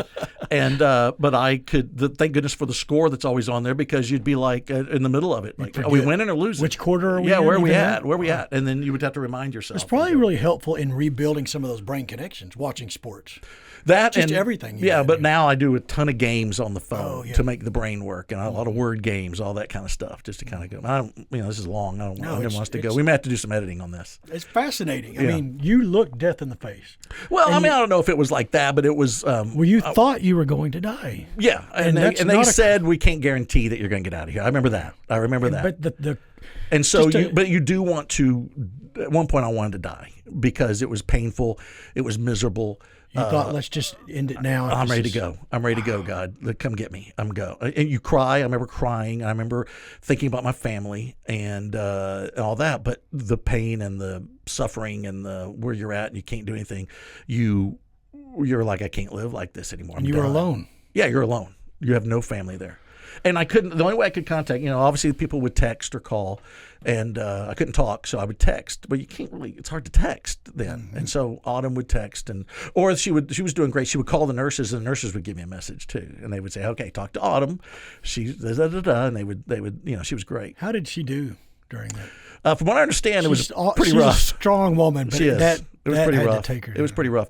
We don't really talk about it a lot, but she had told me that she had a lot of breakdowns and stuff. And the one story she tells where Berkeley was still at home then and in high school, and I think Berkeley was getting her mad about something, teenage daughter, and so she's, giving her the what for, and Autumn just finally couldn't handle it and grabbed Berkeley's phone. Something about with her phone. I forgot what it was. And she took that thing and just smashed it on the sidewalk. They were outside or something. And then it didn't really break like she thought it would. So she picked it up and kept saying. So when I came home finally and Berkeley had a different phone, I remember she made some comment. I go, why you have a different phone? And both of them, I guess, had agreed to don't tell Dad that I went nuts on this. So Berkeley's like, oh, I dropped it. And I had to I'm going to get a new one later. And then finally I come to find out that Autumn went, Incredible Hulk and started just smashing it. Oh God! Yeah. So she was. That's a lot to go through. The separation. Mm-hmm. It's just a crazy. I can't imagine, because I know when Autumn is just, Autumn had to leave and go out of town for a couple of days, and I was beside myself. I'm like, gosh, she's got to be here. How am I going to make it? Yeah. How does this refrigerator work now? But the woman will always be fine. Mm-hmm. You know what I mean? Women keep going. Oh yeah. Oh yeah. I agree. That's what they do. I agree. Yeah. Well, one of the things, we have a series of questions we like to ask the guests. And I like the one you always ask, favorite movie. I'm a big John Wayne guy. Mm-hmm. So True Grit's up there. The Searchers. I love those. But I like No Country for Old Men, but then I go and then I'll need a comedy. So to me, the funniest movies are, I love Fletch. The Hangover is pretty funny to me. And yeah, I love that. I guess those, I like old movies too. Casablanca is one of my favorites. I don't know why. It's a comfort movie for me. And any of what they call the noir, where it's like the the femme fatale and the woman Yeah. that looks like, and she's, I love those kind of movies, like Concrete Like Jungle and Giant. stuff. Did you ever watch Giant? Giant, I like those. Those are the epics, Yeah. Giant or Gone with the Wind. Those are fine, but I love all the old movies, and my kids get beaten down with it because the acting's not good, and the effects are not When good. they talk, did They people talk really different. talk like that? No, It's no. like, Hey, you go over there, see, and I'm gonna, and you're like, but and they talk real fast. they're real fast. So you could tell that they're waiting for the other guy to finish his line so he can Yeah. say his line. But it doesn't bother me. Yeah, I'm like yeah. fine with it. Let's It's- go. It's a good movie. It's great time of our history. It is. It is. takes and you so back to- Casablanca is one of those. To me, that's a really well acted movie too. But Yeah, but a lot of those in that era, you're like, oh, this is bad. This guy got an Academy Award for this. Whatever. That is not acting. Yeah. For me, it's the 80s movies. Okay, I was going to ask you, what are your favorites? I just love, you mentioned Back to the Future. I do like that For one. me, just as a kid watching that, magical world. It is. And I'll still go back and be a kid when I watch that movie. Yeah, you're right. And just all those 80s. The 80s was just such a good and bad period. It was. Here's what I catch myself with the 80s movies. The John Hughes ones, which were great. Breakfast Club. Pretty in Pink. Pretty in Pink. Yeah. All those. St. Elmo's Fire. I don't think he did St. Elmo's Fire, but it was kind of that same genre. But I just watched Pretty Weird in Science. Pink with one of my teenage daughters. Okay, what did she think? And it held up beautifully. She loved it. She liked it. Yeah. Crazy. Do you catch yourself? I watched Breakfast Club the other day. I was on. I'm kind of way more on the side of the principal or whatever the guy was that was in charge because those kids were acting like jerks. Oh, yeah, they're horrible. They were horrible. I think the 80s now he was- handled it wrong, but I'm like, come on, dude, Yeah. don't let him do that. But I'm younger. I'm like, that dude's a jerk. Well, and Ferris Bueller's Day Off. Yeah. He was the coolest guy ever back then. But Back now then. you just want to kick his What a ass. punk. Yeah, Yeah. It's like, you can't act like that. No. You know? Yeah. What the hell? That was the 80s was the start of kids acting like that. Yeah, yeah, It really was. But you loved it as a Oh, you yeah. were that age, That's and you're like, why this it's guy's so- the best, and I still love him. My kids, that was our big deal. My kids know Back to the Future, Ferris Bueller. They've seen all of them. Jaws is a big one for me too. Jaws is a big movie for me. My kids, they had to watch Jaws. And that was well acted. Yeah, It that had was all really the good. components. I remember that was one of the first movies I went to the drive-in to see that, Mm. and that scared the crap out of me. You know what? One of my favorites, top 5, Poltergeist. Really? Steven Spielberg. Yeah, it's a good one. It is a great horror film. It's just innately scary for reasons you don't know why. Right. The closet and It's different. the entering the other realm and Yes. coming out of the. The little girl on the TV. You think, how can a little girl in static on the TV be scary? And that's scary, man. To this day. And the music, it's just, it was a horror film done really well. Yeah. Of course, it was Spielberg. So, Yeah, and anything Spielberg does, I'm in. quality. Saving Private Ryan's one of my favorites too. yeah. But and this is who did we have the other day? Oh, it was John Ratcliffe mentioned. I'm all in on Tom Cruise movies. Yeah. Tom Cruise or Tom Hanks. The Toms. I'm he in. liked The Mission Impossibles. the Missions, which is crazy. Yeah. Remember, he mentioned he liked a movie that actually the bad guy was the Yes. his position that he had as Yeah, the director of National Intelligence. Yeah, he was the bad guy. How crazy would it be to Yeah, because with our professions, the bad guy's never the art director. the loan officer? Yeah, we don't really get that. Well, that unless you often. watch The Short, the loan officers were the bad guys. Oh, really? Yeah. Okay. That was the whole story of how everything crashed in 2008. Okay, there you go. It was all our there you go. fault, Good so. point. Good point. Okay, music. What's you did opera and all that? What's your favorite music? My favorite music is just soul music. Really? Just my dad had a lot of Motown records for some reason. Love that. Growing up. So Did you it was- watch the documentary about the making of Motown? Yes. That's a great Yes. documentary. It's yeah. great. Yeah. And I mean, just just the Stevie Wonder and Aretha. Like today, when I'll put on one of those records, that level of soul and heart and grit of what makes us human is just pouring out of it. There's never a time that I love Aretha Franklin. And and my kids have kind of come around. Never come. They always liked it, but like I have yet to sit them down. I said we need to watch the Blues Brothers because that's some of the best music ever in that movie. Because they have Aretha Franklin, they have Ray Charles, and Little Richard is in it. Not Little Richard, James Brown, and so it's greatness. And I love that too. I like that too. And I'm a big Ray Charles guy. I really like Ray Charles. My kids know. Did you Ray like the Charles. movie? It was okay. It was fine. It wouldn't be one of my favorites, but I thought it was good. I thought He did Jamie a Foxx great was job. unbelievable. My Yeah, gosh. he was him. It seemed Yeah. like. It's hard to separate the two. in my It is. mind. It really was. I thought it was pretty good. I just don't like Ray Charles is one of the best to me, so I didn't like seeing that he was messing around on his wife And the heroin. doing heroin. Yeah. And even though I knew that's what happened. And then Elvis. My mom had Elvis, and so I grew up with Elvis.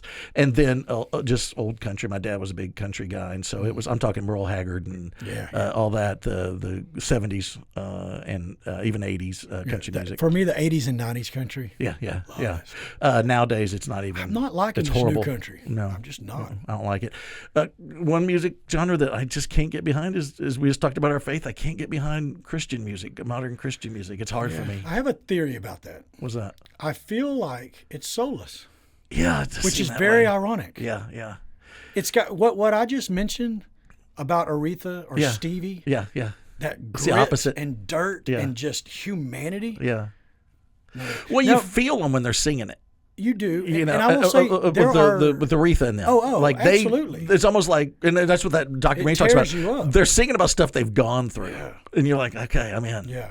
But this one, it's G, C, and D. I think a lot. You know, if you look at the chords and it's stuff, very easy to play, It's yeah. very easy to play, and But that's the whole gist of it. Is it's the repeating. exactly. But I'm not a fan of But that. that is its own genre, I guess. guess. But I think it's the best singers in the world are modern day, especially the big churches, Mm-hmm. the singers that are at these huge mega churches, but they're soulless. But there is you will hear these runs that put Mariah to shame, Yeah. but they don't hold a candle to them because the grit is not there. And the musicians, I always tell Allison, it is so good, but it sucks. And I know Yeah, it's horrible that's to a good say. point. It's so well done. Well, I see that a lot with artists. There's guys that could draw anything, but it's not. It doesn't get you. It's missing the It's human. missing something. Yeah. That's So a good point. the perfection is not where it's at. Yeah. It's not there. Well, I think sometimes it's the imperfection that makes it good. Willie Nelson is not a great singer. No, but you I ain't gonna love beat Willie him. Nelson Gosh, because yeah. he hits the notes. He has it, but it's just a weird. His guitar is a beat up, and it doesn't sound like any other guitar. But I love that. Or Dolly. Or Dolly. She exactly. doesn't have a great voice, but No. she's Oh, one man. of the best Yeah. ever. And everybody loves her too. Oh, she's just How do you great. not love her? You can't Yeah. not love her. Yeah. Yeah, it's the imperfections. And that's what, we were just talking about. That's what ties us all together. Mm-hmm. And that's what's wrong with social media. We put forth our best foot in our perfection. So we've stopped linking in that way. And we've stopped also feeling, I believe, that it's okay to have faults. And it's ironic to me because the social media I felt like was made to bring us all together, and it's done the opposite. You know, if you It watch, makes you pissed off. it does. It does. She made that for dinner again. Well- Alice will be talking about. Yeah, and it's all the people, and I think it's a natural human deal, but it's all the perfect families, the Facebook families that put out this, have you ever been with somebody and you're in a group and you can, we've done this before where you're with a group of, 2 or 3 families, you've gone to a game or a concert or dinner or something, and one couple's just arguing. They're having a terrible time, but then they post the photo on Facebook. You're there with them, and then they post it, going having a great time at whatever. And I'm like, no, you're not. I know We you're just been not. watching you argue for an hour, and you just put the fake on. Yeah. And that's what bothers me about all that is, and I don't mind it now and then, but I mean that's the whole. It is basically look what I'm doing and you're not. Yeah. Is what it is. And it makes for people that have insecurities. I'm throwing myself in there. It's real easy to think, man, they got it together. Well, when you raise kids, and like I told my Oh, kids, gosh, yeah. and you got your, when Autumn stayed home, when I'm starting my own business, and she wasn't even working then because she had decided, and I was obviously in agreement, she's going to stay home with the kids.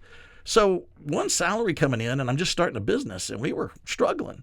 So we didn't have vacations and a lot of great stuff. Well, their friends did, and now a lot of it was, when they start getting on social media, and and my kids be like, "How come we're not going to, south of France or to, whatever, skiing and all that?" Yeah. I'm like, "Because let's go ahead and recap. Your we need mom's to a eat. public school. Well, first of all, your mom doesn't have a job, but then even when they got older and she went back to work, she's a public school teacher, and I'm a self-employed artist. So Yeah. you do the math. the math. We ain't going skiing. Yeah. But you But know you- what? We but can y'all go were rent there. another movie. And so you've always worked from home. When you No, I had an office for a while. I you officed. did? Yeah, Okay. I officed with Russ Childers over. You told me that. Yeah, and for about I think 8 years or so over there, which was good. I'd like to look at doing it again. But so a lot of times you were at home when the kids were there. Yeah, I stayed at home then. I was at home for like 5 years. Then I decided it was hard. It's hard to work at home It when is. the kids are home, and especially over the summer and stuff. But to have that luxury to be there, yeah. I'm very thankful for that. Oh yeah, I wouldn't trade it for nothing. I think there's a lot of guilt in having to provide for a family. I think this is the weight that are on men today that gets overlooked. Well, since the beginning of time. Really, the since the man beginning is of the time. provider, the woman is the nurturer. Yeah. We're trying to mix these. I don't think a lot of it, I think a lot of it is good. Like 2 generations back, the dad wasn't, involved with a lot of stuff with the kids, and that wasn't great. Yeah. My dad was, but he was still the provider and had basically a kind of a different role than dads do now. Now dads are expected to and should be involved with as much as they can, but there's some things you can't be because you got to go work. Mm-hmm. And there's the guilt that dads have, I think, that they miss some things because they're working. I've been there. I often think about, gosh, I should have been more present. But we look are. at baby pictures and you're like, man, I barely remember that. Mm-hmm. Yeah, but I think everybody does that. I think so. And I don't think there's any time that you look back on something and think, I nailed that. I did that perfect. Yeah. You don't. I don't think there's you can always be a something. perfect parent. If you may have done this in music, but in sports, if you ever play sports and you think back on your career in any sport, the first thing that comes to mind is what you screwed up. Yep. I dropped that pass. I don't remember touchdowns and big plays. I remember a drop pass or a missed shot or a strikeout or whatever. And that's our natural tendency, I think. We're hard on ourselves, and it's worse than ever these days. Well, throw in the social media now, and you got to be perfect. And perfection, and we've talked to the coaches about this high level of athlete these days in these schools. they're all competing. High level. You have signing day now that kids used to be signing days when you got a scholarship to go play at a school, period. We're giving you a scholarship. And it had to be a pretty good scholarship, too. It had to be not we're going to give you $1,000 to play baseball at, a Ouachita Baptist or something. It was full ride, you're going here. And it's now evolved into, because of social media, everybody needs to be. You got people signing that aren't even getting scholarships now. They're just getting a chance to walk on, but they're signing because it's a competition. I got to show that I'm getting these offers the way so-and-so is. And I don't blame the kids. I blame the parents a lot, but it's this whole notoriety thing, and it's a constant, you're doing that? Well, I'm doing that. Yeah. I did this, and you didn't do this. Look where I'm doing. And it's not going to help, I don't think. And so, I think we all have this need to feel special. And I think it's something I even need to with this podcast. That you got to really keep that in check. Like, you got to know, why are you doing this? We're sitting here talking about each other, on a podcast, thinking that that's important. Yeah. Or just how many people watch. Or, sure. It's easy to just want to be. Yeah, we're part of it. Yeah. We're part of it. It's the human element. And it's a great thing. There's a positive that we can do these things. But there's also the whole, responsibility with it too. And that's what we're trying to do here is we don't want to be negative on here. We're going to be at times. I mean, obviously we have candidates and politicians on, there's going to be negativity, but we want to, like when we had the coaches on, I mean, most of the stuff we talked about were like the cool stuff, the fun stuff, the stuff that people don't get a chance to talk about a lot. We want to know, when we talked to Coach Harvey, and I never knew about the whole shotgun incident, and he had only Most he had people one did eye. not know he only had vision in one eye. How many times does that come up in an interview? And I thought that was great. I mean, I hate for him. Played minor league ball with one eye. With one eye. Had to relearn. That's nuts. That's a crazy story. That's nuts. I've never played ball at any level like that, but the thought of what that does to your perception. Right. And Barry would be homeless without baseball. We learned that. We learned he Barry will not Rose take a job. He ain't going to take a job outside of baseball. That's dedication. It is dedication, So, but yeah, I love that stuff. And that's what we want to do here. I know we've probably gone long here too. How long have we been going? Last question. Right. Biggest fear. Not being a good dad and husband. That's the biggest fear, I think, of all of it. Clowns too. Really?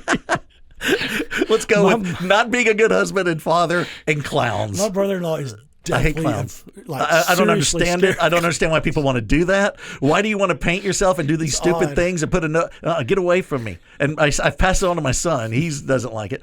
But my biggest fear is not like we just talked about. Did I do a good enough job my kids are older now and they're doing their thing. Yeah. Have I been a good husband? Have I been a good father? That's my biggest fear, that I haven't, that I've forgotten something, and that's, and your fears change as you go older. Through each season of life. But as far as physical things, it's clowns. When you were 16, your fears are very different. 16, your fear is asking a girl out. That's your biggest fear, man. I never forget calling to ask a girl to homecoming or something. You're just sweating. You remember, you're on the phone. You had to psych yourself up to That's go. an old feeling I have not felt in a long time. Remember it was that? a very real And feeling. we lived back in the day where you had the landline, you had the regular You phone. had to call. You had to call, and we in Land Passes, you didn't have to dial the area code. You just dialed the last 4 numbers of the phone number. Really? Yeah, you just knew everybody's phone number from the last 4. Everybody was 556. It was 512, 556, and then whatever your number was. And I remember distinctly, if somebody had a couple zeros in their number, you were just beaten down because it took forever to go and then wait for it to come back. You're just like, oh my gosh, we got to do this twice? Yeah. You're so impatient. But yeah, when you would sit there and just stare at that phone, like, I got to call, so-and-so and ask her out, and how's this going to go? And you're sweating. And so that was probably the biggest fear then. Yeah, girls have no idea. No. But I feel sorry for the girl because they're at the mercy of the idiots that are asking them out. They don't get to Now, choose. these days, I don't know. If that's No, not now. But back in our day, the girl had to sit and wait. Yeah. And the numbskull, like I'm calling her, she wants somebody else to call. She doesn't want me calling her. Called. Okay. Yeah, I'll go with Billy again, I guess. And I always thought this was funny too. That I joke around about this, but when girls always tell the story of like, oh, I want a guy to really. Try hard to have me go out. I'm going to play it. Girls are known for playing hard to get. That's for the guys they want. Like if I keep calling a girl and she didn't want to, I'm pretty soon I'm a stalker. Okay, It just gets weird. But if it's Brad Pitt, it's not a stalker. It's like, yeah, he needs to keep going. It's like, but they're doing the same thing. So that's where it's all weird to me. But the girl doesn't have a chance to choose. At least back in our day, they didn't. Now they have a little bit more control over it. But in our day, they had to sit and wait. No. So what about you? What's your biggest fear? Well, I recently read a book that was written by a hospice nurse. Mm-hmm. So she spent her whole life with people dying. Mm-hmm. And she always talked about the men. It was very much the men did this and the women did this. Mm-hmm. And for the men, they had great regrets about worrying about money and providing. And they realized when they were on that deathbed that none of that had mattered. Right. That they wished they'd have connected. And so what I'm tying that in is what I honestly fear the most on a daily basis is financial failure. That I'm That's not your going to biggest be fear? able. It really honestly is. Jay, you're doing pretty good. Well, with real estate, it's you but- never. I mean, and we just talked to multimillionaires that were using credit cards. Good point. You know what I mean? That were And we've talked about both of us self-employed. Yeah. It's the roller coaster. Yeah. And, when you're on a high, you're like, okay, it's going to stay here. It's not. It's going to go down. So I can see that, So but I that's- don't worry as my much about it. honest fear is, and I think some of it is the social thought of people saying, like, did you hear about Jay? He's having to sell all his stuff. I would like to say that's not true, but I know that that's part of it. So you worry about what other people think. Not a lot, obviously. Yeah. I mean, you've seen my 2006 Acura that I had. It's now a vintage car, though. That's I had what a you need to buddy look that's at. a pretty well-known attorney who I had to drive him somewhere. Oh, no. And he's that's when I get embarrassed when Yeah, somebody with I can money see has to that. get in my car. Right. And he said, I'm glad I'm up on my tetanus shot. It's true because it's just a wreck. You get in a car that's still called a Datsun. It's that old. Yeah. So I mean, I think we all care about what people think. Mostly I don't. Like I'm over that. I don't But anymore. I did. I worry about like, what if my girls couldn't take dance? What if we had to take them That's out? what I'm and I saying with the couldn't father provide? and exactly. But Yeah. I know in reality, because I know I will be on that deathbed, and I know that I too will be saying, it didn't matter. I know. But here I am. But it does to a degree. Now, I agree with you 100%. But there are things that, we have to live. you have to live and you have to provide things. So that's the thing, too. I think we get kind of glaze over it sometimes when we say, oh, it didn't matter. Yeah, it did. You did have to make some money. You did have to go to work, and you don't have these great memories without the money. You had to have enough to get the dance lessons and stuff like that. And I know what we're talking about because, we always had those moments where when the kids are little, they wear you out, man. You're tired. And I remember Cash always wanted to play basketball, and Dad's going to play basketball. And I'm like, well, okay. And you would make yourself, and you didn't want to. You felt guilty about it. Then when you got out there, you're like, oh, this is great. You just had to get there. Berkeley wanting to have play with her Barbies. I'm sitting there, I'm playing with Barbies, but then once you Or do reading it, the books. reading the books and all Yeah, that. that But was then once you do it, they become these great things. But you don't get to do all that until you can afford the books and afford the basketball hoop and all these things. Yeah, so, you don't live your life on a deathbed. Right. It's easy to look back It on is. that deathbed. Yeah, But But I think it's an interest. A lot of cultures, they often think, we don't like to even think about dying. In our American culture, No, we Western don't. culture, it's taboo. You don't go there.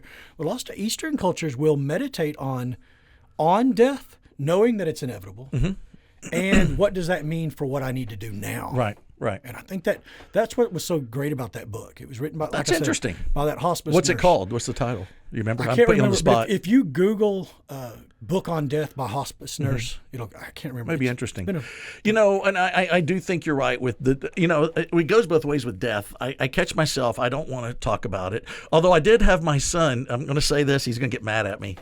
Cash, who's 23. I do a lot of cartoons. I draw cartoons, or I don't do as much anymore. But we have cartoons around the house. I did a bunch when me and Autumn were dating. I did some cartoons of her doing different things that we would like. I have one where I'm trying to watch football, but she's on a unicycle juggling in front of the screen because it's like she wanted attention kind of deal. And so I did all those kind of cartoons. Well, Cash all of a sudden the other day he's asked me for a little while. He goes, Dad, I want you to do one for me. And I've done cartoons of the kids, but not specifically just a scene with him. And he goes, I want you to do one. I'm like, I will. I'll get one. The other day, all of a sudden, he goes, hey, are you ever going to do that cartoon for me? And I go, well, yeah. And he goes, I'm just worried because I don't know how much longer you're going to be around, and you need to get that done. And I'm like, well, I'd like to think, do you need me to do it this weekend? Is it? Do I have till Monday? But he, of course, was like, no, I didn't mean it that way. And I'm like, well, I took it that way, But anyway, but the thing that's ironic is you don't want to think about it, but yet what's the one show that I will pop on every time? Is that Dateline or something? And it's all about murder. Yeah. And that is the death thing there. And you feel bad for these people that all she was doing was going to 7-Eleven. Now she's disappeared or whatever. And so we do go to it some, but not about us. That ain't going to happen to me. It never can happen to us. No, it ain't going to happen to me. We all say that death is inevitable, but I don't know if I'm going to die. I'm probably the only one that won't die. Right. That does not happen to us. Yeah. Other people die. Me and Elijah. That's it. That's all it is. And so, but yeah, it's a weird deal. But that's your fear. I think it's a lot of. If I'm people's honest, fears. I know I don't want to say that. What about? But if I'm honest, that's what I worry about the most. What about in the category of like spiders, clowns, all that stuff, like non-deep fears? Physical stuff. Yeah. All my fears are in my head. Really? Through my anxieties. Like heights? You okay with heights? Yeah, I'm just not scared of getting hurt. I don't care when the airplane starts jumping around so much. If you weren't, I've been in planes that if you weren't buckled in, you would hit your head. Right. And people, the flight attendants doing the, I'm not scared of that. All my stuff is scared of mental pain. Okay. Through my depression. But if you die that anxieties. way in the plane, you don't have your deathbed thing, so you don't have to worry about that. That's true. Yeah. You may not get a deathbed. You don't get a deathbed. That's what we always think too. We always think deathbed when most of us I'm gonna collapse, walking up the stands or something with a heart attack or something. So, but I will say snakes literally disgust me. Okay. See, there you go. Like if I saw a big snake, I would be scared to death. Okay. Snakes are not fun, but I think a snake would be at the top of mine. I'm not. Rats used to be, but I'm kind of used to them. But I think the snake will, because they're never good. No, there's never a good thing about. I mean, there are some good things about snakes. They kill the rats and all these things, but just no. I don't like not knowing which ones can kill you and not. Yeah. That God needed to kind of be more specific on that. Right. There's a lot of things that we have questions with God. Like, what's going on with the platypus? What happened there? And then, why didn't you make the snakes more easy to recognize? Some of those coral snakes, like if the yellow line goes that way, they'll kill you. If it goes that way, they're well, what is it? It's black, red, yellow, gonna kill a fellow. Oh, yeah. And I forget what the thing is. The one we do know is the rattlesnake. Yes, we do. If you hear that rattle, yes, go. And we've all grown up where we've grown up. I've come across a few that scares you. Every walk up. I've walked time. up on a huge rattlesnake when we were hunting. It stops you straight up. Yes, yeah. That's a good one. That's a good fear right there. Yeah. But yeah, I don't know. I mean, we had some others. Who were some of the others that have been here? And they. One of them, I think, was claustrophobic or whatever, if I remember Yeah. right. Yeah. I used to give my job in college was I was a cave tour guide at Wonderworld, so our cave was real tight. It was a dry form cave, and if everybody wants to stay tuned, I'll go into detail on the dry form cave. No, and so you have to kind of go through these crevices and stuff, and there was people that either didn't realize or thought they could do it or thought it was different. And the claustrophobia, we had to get them out, and they were freaking out. I remember that a few times. It's a real deal. Yeah, that's a real deal. So anyway, did we cover everything? I think so. Let me look at our little notes here and make sure. Don't worry, folks. We're going to have real guests next week. Yeah, we are. So please don't let this affect your judgment right. on the upcoming. And then like we said, I have on here the future plans for this podcast, kind of going where we've gone. We want to get different aspects of the way of life around here. Yeah. We talked about my father-in-law goes and hangs out with all the other guys at the coffee shop. We want to get the coffee shop guys. Yeah. We're probably going to have to go to them. We're not going to get them in here, but I would love to get those guys. And like I said, we get a Democrat. I want to get people that are opposite of us. Mm-hmm. We're both heterosexual. Let's get some LGBTQ ABC people in here. There are a couple in Rockwall. Right. I've heard. Let's hear that. What's going on there? What's going on with that? Yeah. But I'd love to do that. All of it being respectful and having a good time with it. But just listening to each other, hearing us, hearing that's them a big deal. That's a big deal. But hey, it's been fun so far, man. Yes. If we get canceled or whatever coming up, we gave it a shot. We went for it. we gave it our all. We were honest. There you go. So I guess that concludes episode 8. 8 with a 9 in the can. Yeah, maybe exactly. We'll be released. And we're not even going to preview what's coming up next. God knows they may cancel. So, but we have some people. We need to say like they say on YouTube. Leave comments if you want us to put the Huffines episode out. They always try to tease you with. And let's also. I know we're at the end of it. But we'll put it on there. Big thanks to Alliance Bank, who's been a sponsor of the last podcast, and we're going to have them as a sponsor of this one. I don't know if they'll continue any further. Right. I forgot to tag him on Corky on one, and Corky kind of was like, "Hey, we can get." Yeah, you should have got tagged. That's my fault. Yeah. But I just meant after hearing us. Oh, after hearing that. He doesn't want to be the sponsor of this one. He goes, "Can I be the next one?" Oh, did he really? No. Corky would be on boards. If you want to talk about wheels off stories, Corky is our sideline reporter in football back in the day. Oh, we could do a whole podcast on that. The wheels were off then, my friend. So he was the reporter